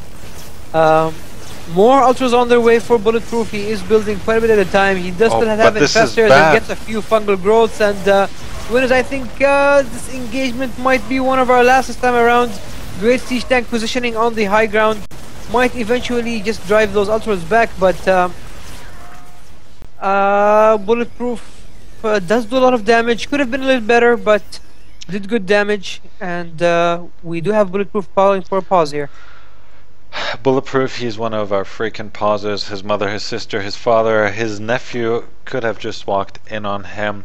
Maybe he has to go. I know he had a operation quite recently, and yes, Van Mezien is hypered to a certain extent here. He has, well, oh,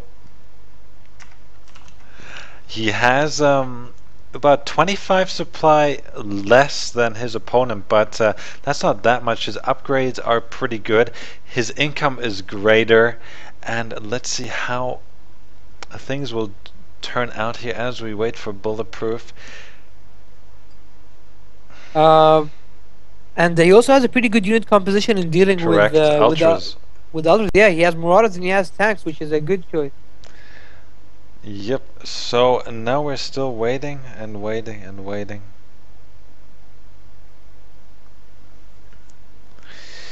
Da, da, da, da.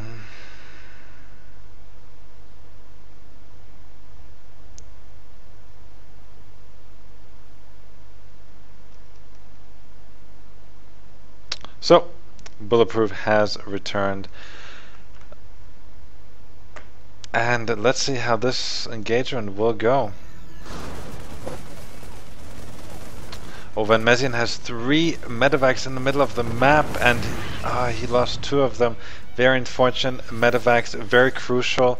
He has only 3 of them, and none of them have very much energy, as there's a little bit of a tank gathering there on that ledge. That's right. Van Mezien sending another 5th base, 6th base now going down at the bottom left corner, and I think both players have almost taken all the bases on each of their respective sides of the map. Still a few infestors out for Bulletproof, so he still got that there. I generally do not like to see Ultralisks versus Terran. It's always better to go for Broodlords, in my personal opinion. And actually, in almost all cases, against Terran or against Protoss, Broodlords seem to be the better option. But with the number of Ultralisks which Bulletproof has, I do not think really make much of a difference. And now, sorry to interrupt, there's a large force in the middle here, but look, 2 dropships here making their way over, and you know, 3-3 infantry on stem, they do a lot of damage, and you know, taking out a hatch, you know, is always quite useful. And now, yeah, Van Bulletproof knows, and he is moving out here, and oh, siege tanks, they aren't sieged here. Very unfortunate. And a huge fungal. Huge fungals going down, and those Ultras tearing apart to everything. I take my words back. Ultras might have been the perfect choice here. Those great fungal growths, of course, were absolutely necessary in that situation.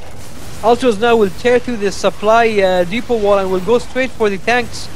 And they all able to fit in now. Yeah. A few more infestors as well. He needs a few more fungal growths towards those tanks. And oh, but he's losing a lot of infestors here and going up that ramp. And when there's a huge mistake by Bulletproof, he has no vision in the high ground, which is why he's not able to attack those units on top, and he lost a lot of Itras. So much supplies about equal. Man, what a huge mistake by Bulletproof. And in he needed a few overlords there. And in the meantime, Van Mezien has taken out 2 of his mining bases down at the bottom. So this is actually quite bad. And again, he's going for more Ultras. He just did put up a Baneling nest, but Van Mezien's in a great position. He's even getting now Ghost here, Mobius Reactor going up. I didn't even see that coming, but that don't matter. Ghosts are on their way, upgrades galore, and now a continuous drop here maybe, but no. Van Mezien, even though he is hyped, he knows he should not waste any units at this point. He has a supply lead. He's producing 15 units at a time. Good on him, and God, if he can get that base down here, wow, that would be something.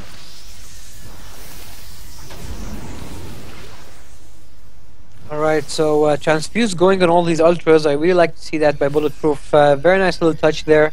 Those Ultras are almost all on full energy. But the key here is the infestors, man. He needs those fungal growths to impact with those Terran units to be able to really take advantages of those Ultras high level, very high melee damage. He has now incorporated a few more Banelings, but I do not really see the purpose of that, as they're now, really, a 2-pronged attack yet again. More units going down here, very nice, and denying that one base again. And well, I thought for a second he's gonna lose a few more infestors, but here very nice. And look at that, these ultras taking so much damage by the units on the high ground. This is definitely nice, taking out more units, more drones. He could even maybe go for a spawning pool in the main, but he should definitely pick up. Look at this winners for one of, I think probably the first time in this game, Van Mezien has taken the supply lead here. And yeah, that is a considerable lead here, and wow, Bulletproof is in a bit of trouble here. And that's mostly down to that one micro mistake there at the ramp. Yeah, definitely agree. And looks like we might finally get that engagement at the middle. Siege tanks are actually caught off guard, and great fungal growth by Bulletproof. And those ultras are tearing through that Bayou force, man. They all get melted down within seconds. But thanks to that great drop on the high ground by Van Mezien, those tanks are actually reigning supreme. There's actually nothing which can damage them at this point. And but the Van ultras Mezien here might be able to take out that fourth base. where's the cloak on the ghost? No cloak on these ghosts, so snipes, do they have enough for snipes here? They do. Do have some, but I don't know if one ghost sniping will be able to kill off 7 or 8 ultras.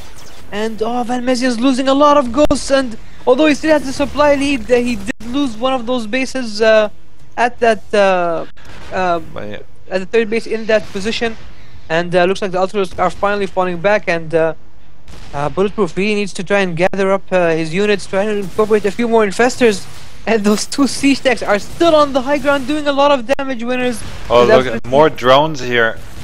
Oh dear, that's a shame. Van Mezien being relentless with this, winners, and Bulletproof, man, his options are narrowing down. His ultras count is narrowing down as well. He's just not able to do as much damage as he wants. Every time he's able to take out some of Van Mezien's tech or some of his buildings or some of his units, Van Mezien just bounces back, takes off, kills off a base, able to drop off somewhere and kill off even more drones. And he has a very clear supply lead now with about 50 supply or 50 plus supply difference. Yeah, how many ghosts is that? That is 21 ghosts, God help him. Yeah, 21 ghosts. I guess make use of them before they are gone for good in the upcoming patch. And I don't care what they do to those ghosts. With that many of them, you can snipe almost anything Zerg. And especially with medevacs. Yeah, Bulletproof's definitely afraid now, man, and he's gonna lose one more ultra for free. Very unfortunate for him. And although he has quite a few mining bases, Van Mezien is slowly, killing him bit by bit, taking out bases bit by bit, and I think will eventually take him out. And once specifically this base is gone, Bulletproof is gonna have. This is the GG moment. Certainly looks like it, and now we're gonna see the snipes, and the EMPs on those infestors, and all those infestors are dying, winners, and those ultras are also melting away, and Bulletproof is forced to GG. All those ghosts, man. What can you do? Yes.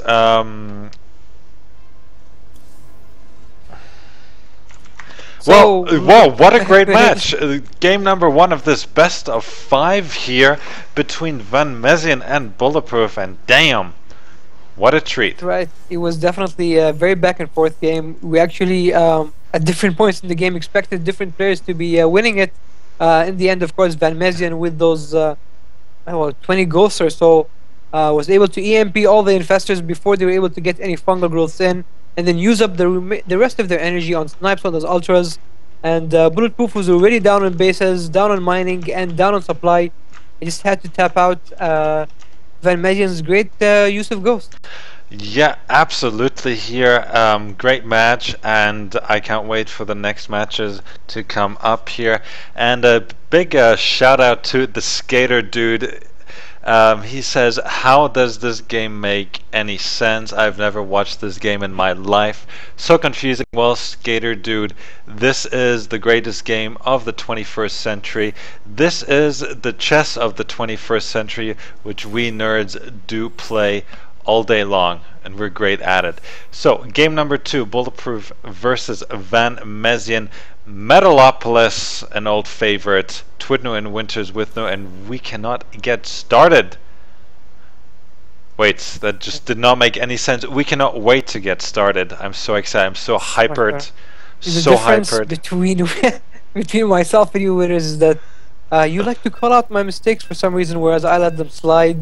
Oh, And come on. here we have the countdown coming up. Game number 2 of this grand final of the 14th edition of the StarCraft 2 Weekly MENA Cup. Bulletproof versus Van Mezian. The scores, of course, 1-0 in Bulletproof's favor. Both players loading up, and it is back to a classic Metalopolis. And welcome back on the right side of Metalopolis, the loser of the first game, winner of a previous MENA Cup. It is the green Zerg Bulletproof. And just across from him, close by air position, it is the pink Terran Van Mezian, who has just paused the game. Yeah, so he's just paused the game, which will give me a second to rearrange the beautiful new logo and setup. And yes, the skater dude, he does confess to play Modern Warfare 3. A facepalm for anyone who does play StarCraft 2, because in the end you only need to micro 1 unit. If there is any... Okay, never mind. His keyboard's not working, but here we are again, watching the greatest, the most demanding, the most challenging game of probably our generation, if I may say so. Oh, bold statement, Winners, but I Bold definitely statement. agree. Yes, it is. Why, don't you think it's a bold statement? Oh, it is absolutely. I stand for what I say.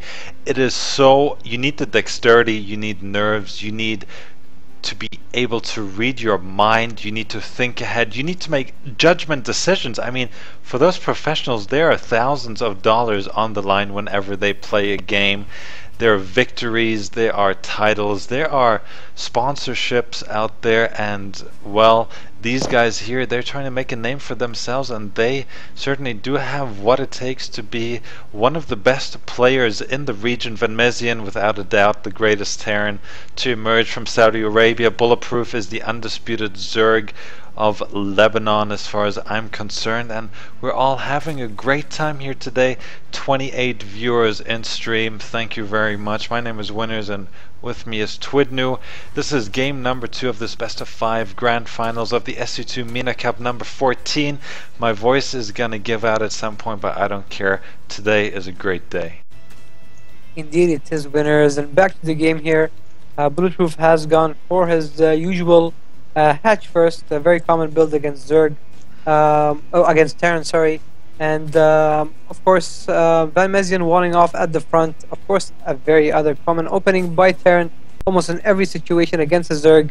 And it'll be interesting to see if it has to go for some early timing or early pressure with some Marines, like we did see him do sometime in the past, or is he gonna go for you know, a faster expo, maybe a 1-Rex expo, as I do not see any guest yet coming by him.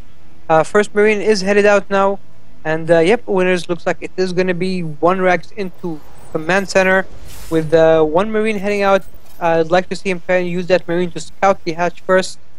SCV though was up to task and did scout that, so he knows that he is safe from any kind of fast pull or fast attack from Bulletproof. And things might stabilize for quite a bit until both players tech up, get their economies rolling, and choose what kind of units they want to incorporate in this matchup. Okay, so let's talk about a bit of this. Let's talk about this map. This map is arguably the mother of all maps. It has been around since the beta. Thousands of matches have been played, if not hundreds of thousands, over the last 2 years roughly. Compared to Shakura's Plateau, this map is a lot smaller and a lot narrower, and Terrans can shut down a lot of play by placing siege tanks in certain positions here by controlling the Zelnaga watchtowers. They're very close. Meter play or Banshee play might come into play as well, as Van Mezian has taken both of his gases fairly quickly, so, and the factories there as well. So Van Mezian has had great Banshee play in the past. Maybe we will see some of that later today. We might do it, as Van Mezian is one of those players, maybe not up to exothermics love for the Banshees, but he is definitely up there. His command center is of course done now, turned into an orbital command. He does have 2 gas geysers going up, and this is almost an exact replica of the first game up until he built the factory and the reactor on the rack. So it is going to be Hellions for the time being. Ideally, you'd see the Hellions come out first, and from there into an expansion, but he decided to go the other way around, and we will almost certainly see two Hellions coming into the field. Try to get some map presence, map control, see what's happening, scout the potential third for the Zerg, which is now on the way, and speed now being upgraded for bulletproof. He is constantly drawing up, but building quite a few Zerglings actually. 12 Zerglings are on the making. He does have 1 spine crawler to defend, so whether that will be enough to counter the Hellions, it will be seen soon. We do have a Roach War now coming up, so definitely going to be more than ready for those Hellions when they show up at his doorstep. Yeah, and what some people or some players neglect is the fact that the Hellions are not there to be sacrificed. They're there to be kept, to retain map control, to force lings, to force reactions from the players. And as this is an RTS, reactions do matter, decisions can change the way the outcome of this game. We might have a little bit of engagement here as a few Zerglings are trapped, and oh, no surround quite yet. That was a last second call there. Right, Bulletproof able to pull back just at the right moment before losing his entire group of Zerglings here. And this is what Hellions are good for, winners. They just go around the map, see what's happening, get an idea of what's going on, take over watchtowers and so forth, and give a chance for the Terran to get his economy up and running into a comfortable level. And looks like we're actually going to see delayed Banshees here, delayed Cloak Banshees. Yeah, and I like the fact that he is waiting. He's saving up for the Banshees. Excuse me. He's accumulating more than one, because if you have 3 Cloak Banshees, they do a lot of damage. There isn't much that a player can do if he does not know about it before the attack actually happens. Yeah, and I mean, ideally you'd see the Banshees try to come out at the beginning of the game as an opening build order, but we've seen players trying to do it now sometime in the 10-minute mark somewhere after both players have taken their expansions to try and catch your opponent off guard, and he might just do that, winners.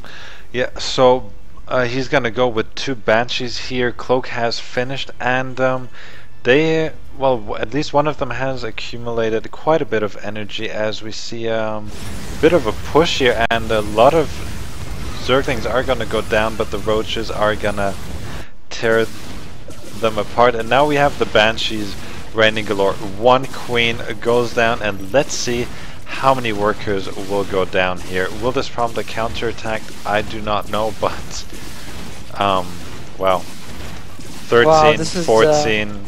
Way too many drones being killed off, and something like this just 10 minutes into the game, I do not know how Bulletproof can recover from this. And beautiful micro here. That's right, pulled back the injured Banshee, and although he eventually lost it, he did allow it to live for a little bit longer, get a couple more kills, and a Banshee, second Banshee, still there, still doing damage. And winners, what's the worker count looking like? It's ugly. It's well, there was a huge round of drones, but it's only 49 drones to 46 SCVs here. So, and a grand total of 21 were lost. 21 drones, a big loss for Bulletproof, and you can see it from the mining happening at his main. He's only got a few drones there, and thanks to the Banshees, of course, he will need to try and repopulate that as soon as possible. Yep, 9 more drones on the way as I speak, but 3 Thors coming out for Van Mezien, so he's looking to do a lot of damage really fast here. He's also gonna have 1-0 upgrade on those Thors and on those Hellions as well, while also taking a simultaneous third. So he's still keeping up with the macro, still trying to build to keep his economy rolling even after some timing he is planning soon. And what's your thought on this Hellion and Thor play, winners? Well, this is a blast from the past. Hellions and Thors. Well, Thors, they don't do too well against roaches in high numbers, but they do tank a lot of damage, and the Hellions, especially if they're on blue frame, unfortunately they are not. They can cause for a lot of havoc with run-bys. So I think he's definitely going to use them in conjunction, but this is definitely going to be a a mech push. We have a grand total of 5 factories here, and the upgrades are already coming in. I'd love to see blue flames being upgraded, the pre-igniter, because it just makes roasting drones so much easier. SCVs being pulled here, auto repair is on, and I'd like to come back to our friend in the chat, the skater dude. He says modern warfare is very straightforward, and that is exactly it. Modern warfare is very straightforward.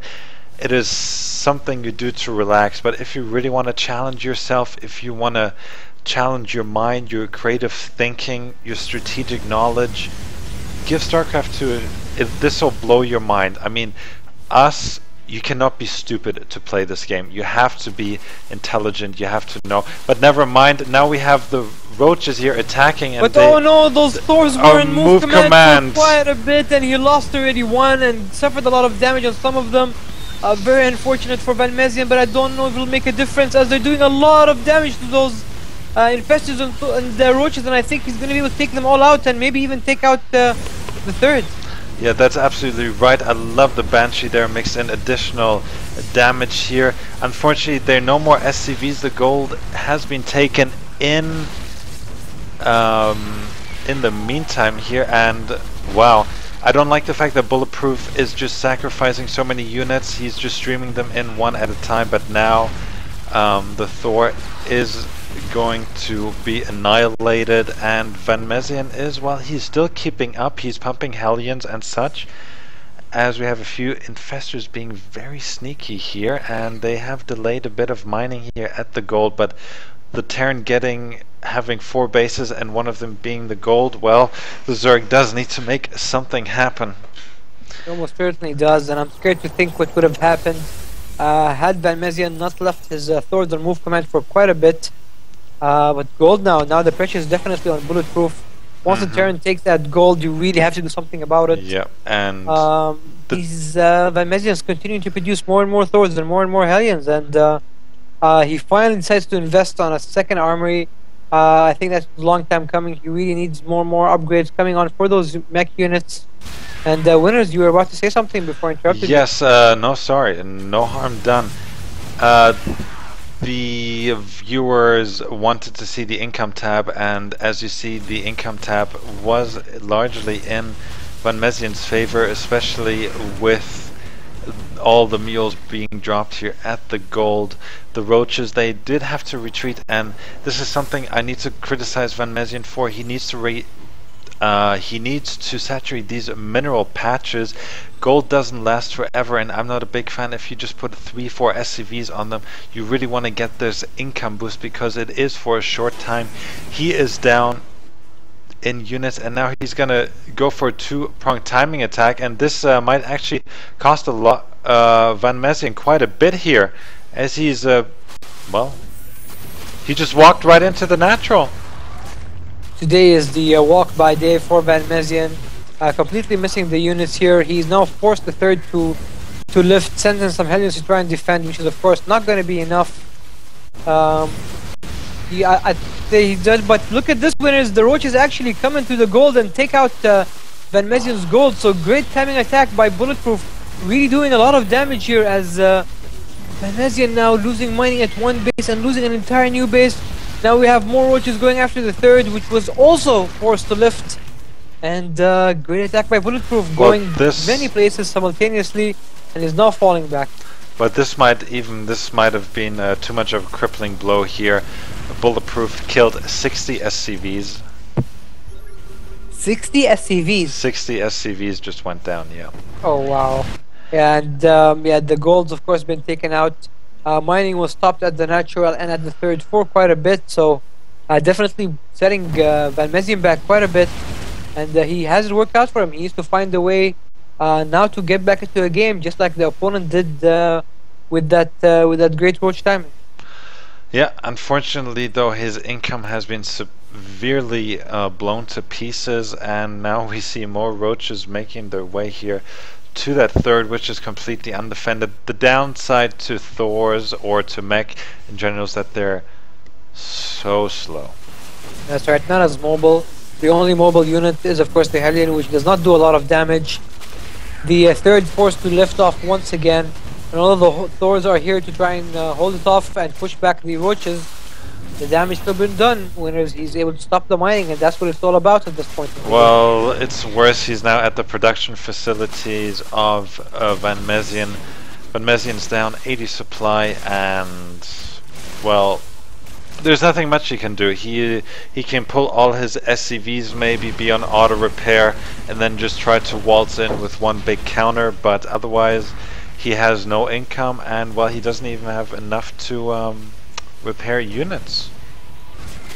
That's right, winners. Now the factories are forced to lift off as well, and I think Van Mezien's only chance might be just one final counter attack with all those Thors. He does have a Raven as well incorporated into the mix. Great choice, as it will be able to scan any unwanted Hellions and so forth. And yes, that's it. The Thors are now making their way. That's a lot of Thors, winners. I've never seen that many Thors. I know, it's the March of the it's like, Thors. It reminds me of they're all like a train or Lord something. of the Rings, you know, when the Lord Ents. of the Thors. Yeah, exactly. And now, well, Bulletproof knows that this amount of Thors is no joke here. Ultras are out, and he might go for a little. That's one strange thing, winners. How come Van Mezien didn't try and pull out some SCVs to try and repair as he goes up? Because he doesn't even have money to repair. He's at 250. And oh my god, look at this. Actually, the Thors, they're doing a lot of damage here. They are upgraded, but right, 111 Thors making their way towards the Zerg main, and although he might be able to do some damage, kill a macro hatcher there. yeah. Yeah, this is not gonna win it for him. He needs a lot more to do that. This is just one last ditch effort. Would have loved him to try and use mules to mine back home while trying to repair with SCVs, but no. Van Mezien decided it is not worth it and calls the GG. Well, the great game number 2 here, 1-1, so we're back to square number 1.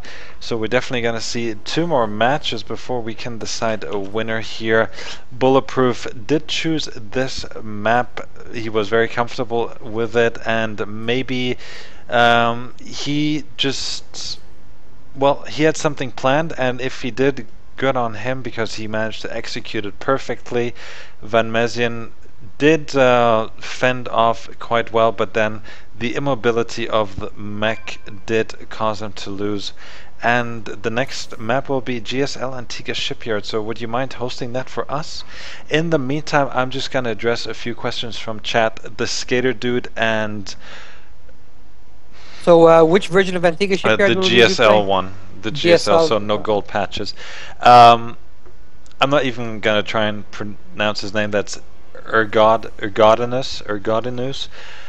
He's asking, how long is the average game of a 1v1? And someone just answered it for me. It's, well, I'd say around the 20-minute mark would be average. There's short games, there are long games. There's something called an all-in, or there are macro games. So it does depend, but the longest match that I've ever seen professionally at the highest level is at about 50 minutes.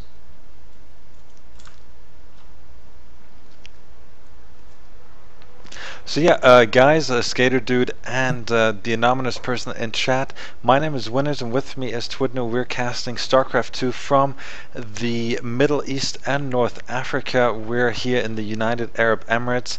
Tonight, Bulletproof from Lebanon and BTK Van Mezien from Saudi Arabia are duking it out to take the title of this 14th edition of the Cup. And the Skater Dude just says, oh my god.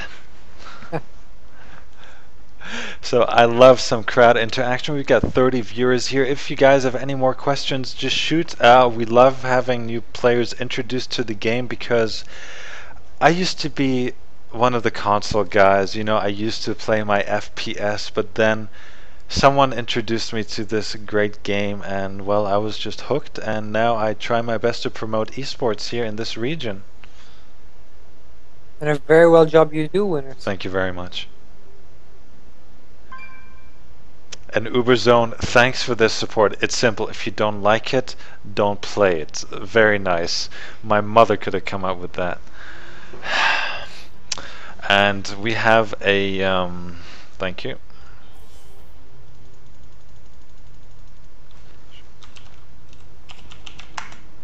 Okay, so bullets. So yeah, we are ready here. And this is it, game number 3, Antigua Shipyard. Oof. Oh, I can't wait for this map. So yeah, tell your friends about it. Aw, there's the I want a gaming PC. Anyhow, we'll have a bit of fun with the crowd after we do the introduction. Oh, Mr. twdnewh. Yes, Winners, are we ready for game number 3? And on the right side of Antigua Shipyard, our winner from the second game, actually, it is the green Zerg from Lebanon Bulletproof. And over on the left side is back in his pink jersey. It is the pink Terran from Team BTK, Van Mezian, winner of our first game.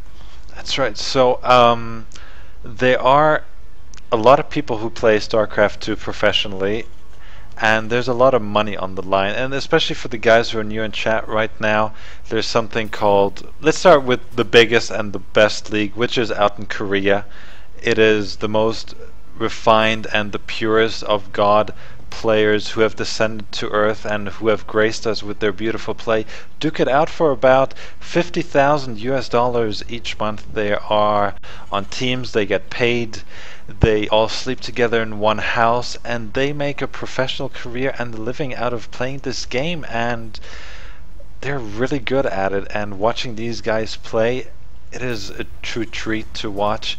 Unfortunately, the rest of the world, specifically Europe and the US of A, have been lagging a bit behind because the Koreans, they just seem to get it a bit better. Not saying that the foreigners are not good. We have great talents in the States as well as Europe, but the Koreans, they seem to clinch it just when it's important. So yeah.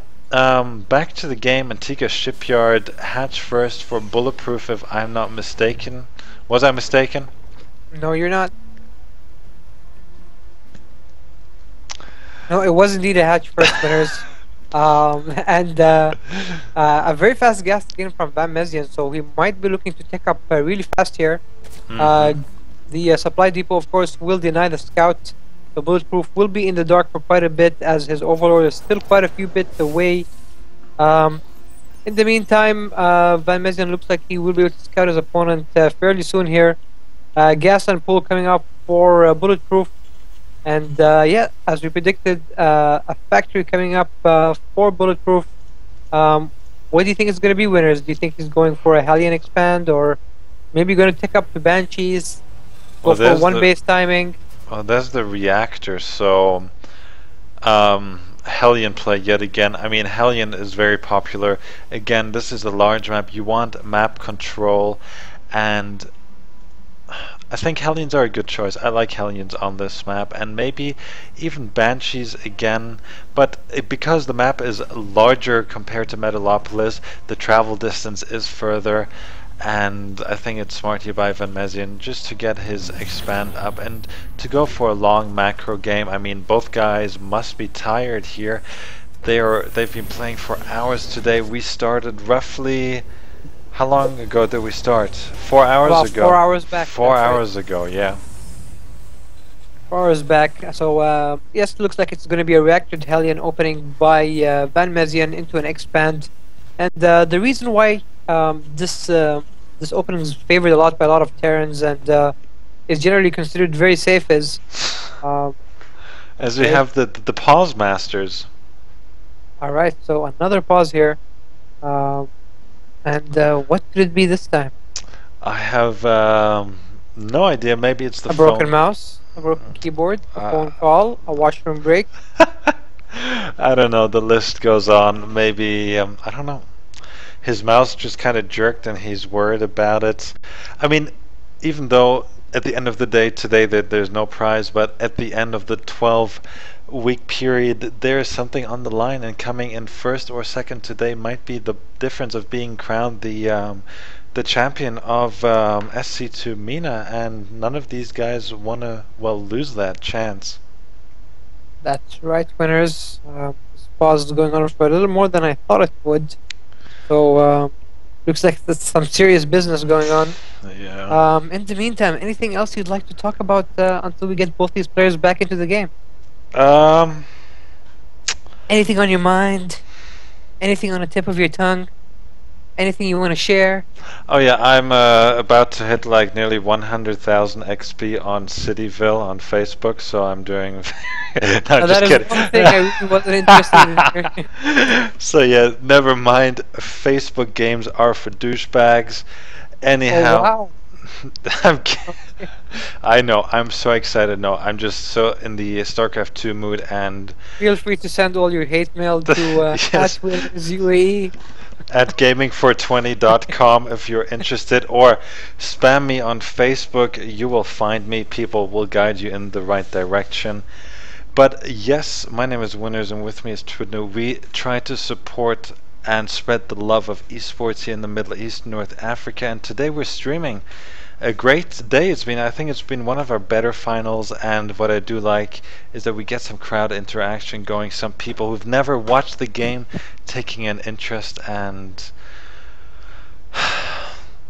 well, it's been a great day in general. Today's Saturday. Well, tomorrow's back to work. Oh snap! Never mind. I was hoping you'd not bring that up, but I guess you felt the urge to. Yes. Yes, Anyhow, it's which is why I'm hoping we can wrap this up fairly soon here. As look. If you gotta go, it's fine. You can bounce, and I'll wrap this up I'll in say, a solo I cast. I might just go through with this game, and Yeah, that's cool. Oh, we're back. you sound very surprisingly excited that I won't be joining you for the next game. Oh God, come on, don't! You've been trolling me so much tonight. You know how much I miss you, but I do understand you have a family and you need to support them, and the job does take priority even over casting the greatest game. So yeah. Alright, so Hellions are out on the field now. Like I was mentioning before the pause break, Hellions are essential for quite a few reasons. First of all, you do get map presence. You do get map awareness. That's the second part. What map presence allows you to do is you make your opponent inclined to try and do any kind of push or any kind of attack, because he'll know that you'll see it coming. And awareness, of course, is that you'll be able to know when the opponent tries to go for another base. And of course, there's the other factor where your Hellions actually are able to get inside to the mineral line and kill that many drones. Yeah. Which is definitely 11. an unexpected surprise for Van Mezian. I really doubt that him or anyone else actually thought the Hellions would go in and do this much. He would have probably invested in more Hellions. Where's that spine crawler? I mean, maybe if Bulletproof was distracted, something might have happened. He just simply forgot about it. So this will definitely the spine crawler was the missing spine crawler was definitely the the winning ticket for Van Mezian. Had it been there, there was no way he would have been able to do that much damage. But in the meantime, the damage is done now. Van Mezian's orbital command is moving down to the low ground, and he will be able to utilize that additional base fairly soon. We do have a flock of Zerlings now making their way around the map. Bulletproof just scouting around, looking around, trying to find anything, get as much information as possible. And one Zergling will now know that the expansion is up, and this might prompt the Zerg to actually go for a third base. Yeah, and the Zerg base, well, let's see. Bulletproof had to invest a lot into getting additional drones here, because he lost 11, and then he popped down 3 spine crawlers, a bit of overkill, but he does invest into a third now. But I'm saying he's not in the position where he wants to be. He's down in supply. He's not quite down in workers, but the mining advantage will definitely go to Van Mezien with the mules.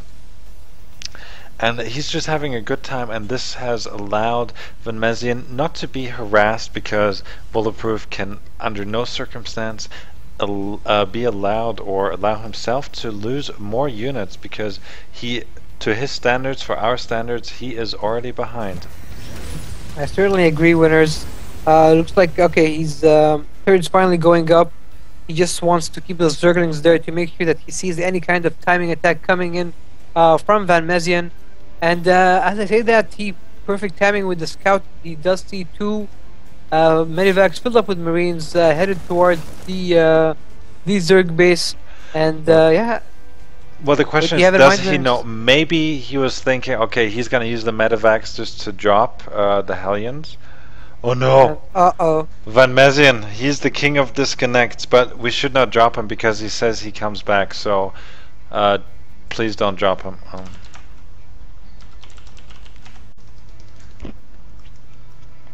He told me once that he should not be dropped because he always comes back, so we're going to give him the benefit of the doubt.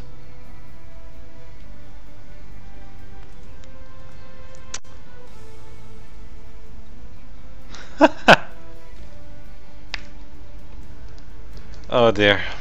So yeah, this is another reason why esports is not that great in our part of the world, because internet is not what it is. Which is very frustrating for both the players, the organizers, and everyone else to have to deal with this kind of mishap. Unfortunately, ISP providers, although things have come a long way and they have improved, they're still not up to the standards they should be. And here we are back from the dead. Van Mezien is back in the game, and let's hope that things stay this way. Well, there will be a two-pronged attack, never one Hellion, and well, this could actually do a lot of damage. These Marines do have stim here. They're going to position themselves nicely behind the mineral line, and wow, that hatch might actually go down. Well, if he target fires it, then yes, it will. But I doubt Bulletproof was gonna let that happen. But it might be too late. Actually, the main hatch does go down, and Bulletproof doesn't even try to challenge it. And those Marines are still all there, still with a lot of energy and able to do a lot more damage. As Van Mezien is lagged out once again. Don't drop. Don't drop. It will be very unfortunate for him to be dropped out at this point in this very, very intense moment. Those Marines, man, stiff Marines with two medivacs. Sky's the limit with the amount of damage they do. So I don't know. No, we're gonna wait on him, because let's just wait. It happened last time as well, so. Alright.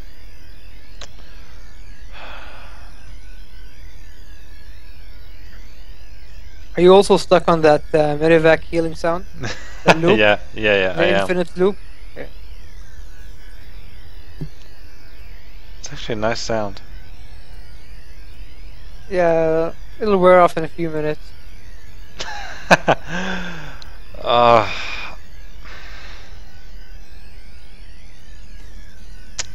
Oh dear, what are we gonna do? So, rules state after the 4/4.5 minute mark, if a player does get dropped, his opponent may take the game, but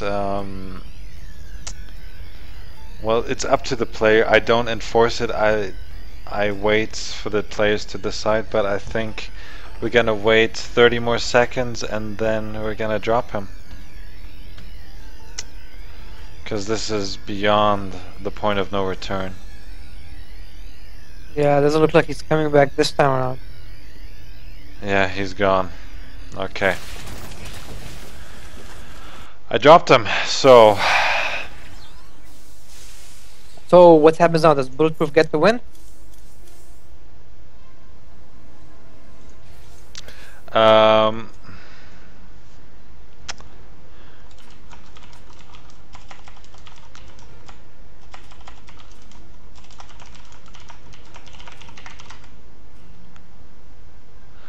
So yeah, Bulletproof can claim the win if he wants to, but it is up to him. I will not enforce it. All right, so We're gonna I'm head sorry to off. say, winners. I Yeah. think it's game over for me. Oh wait, never mind. I think we're gonna postpone this anyhow because okay, Bulletproof needs to go as well. So I guess okay.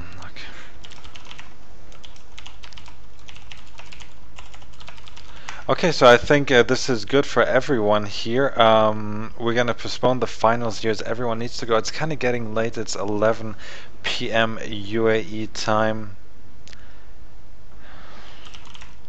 Yeah, it looks like Yeah.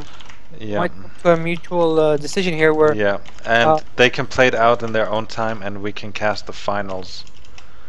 yes, And that's I'm not fine. mind casting the replays Yeah, either. that's fine. I think that might be the best decision for everyone. Yeah, no problem. So, sorry guys, we had great matches, but we're time constrained and restricted, connection problems, and so we will have our players duke this out some other time.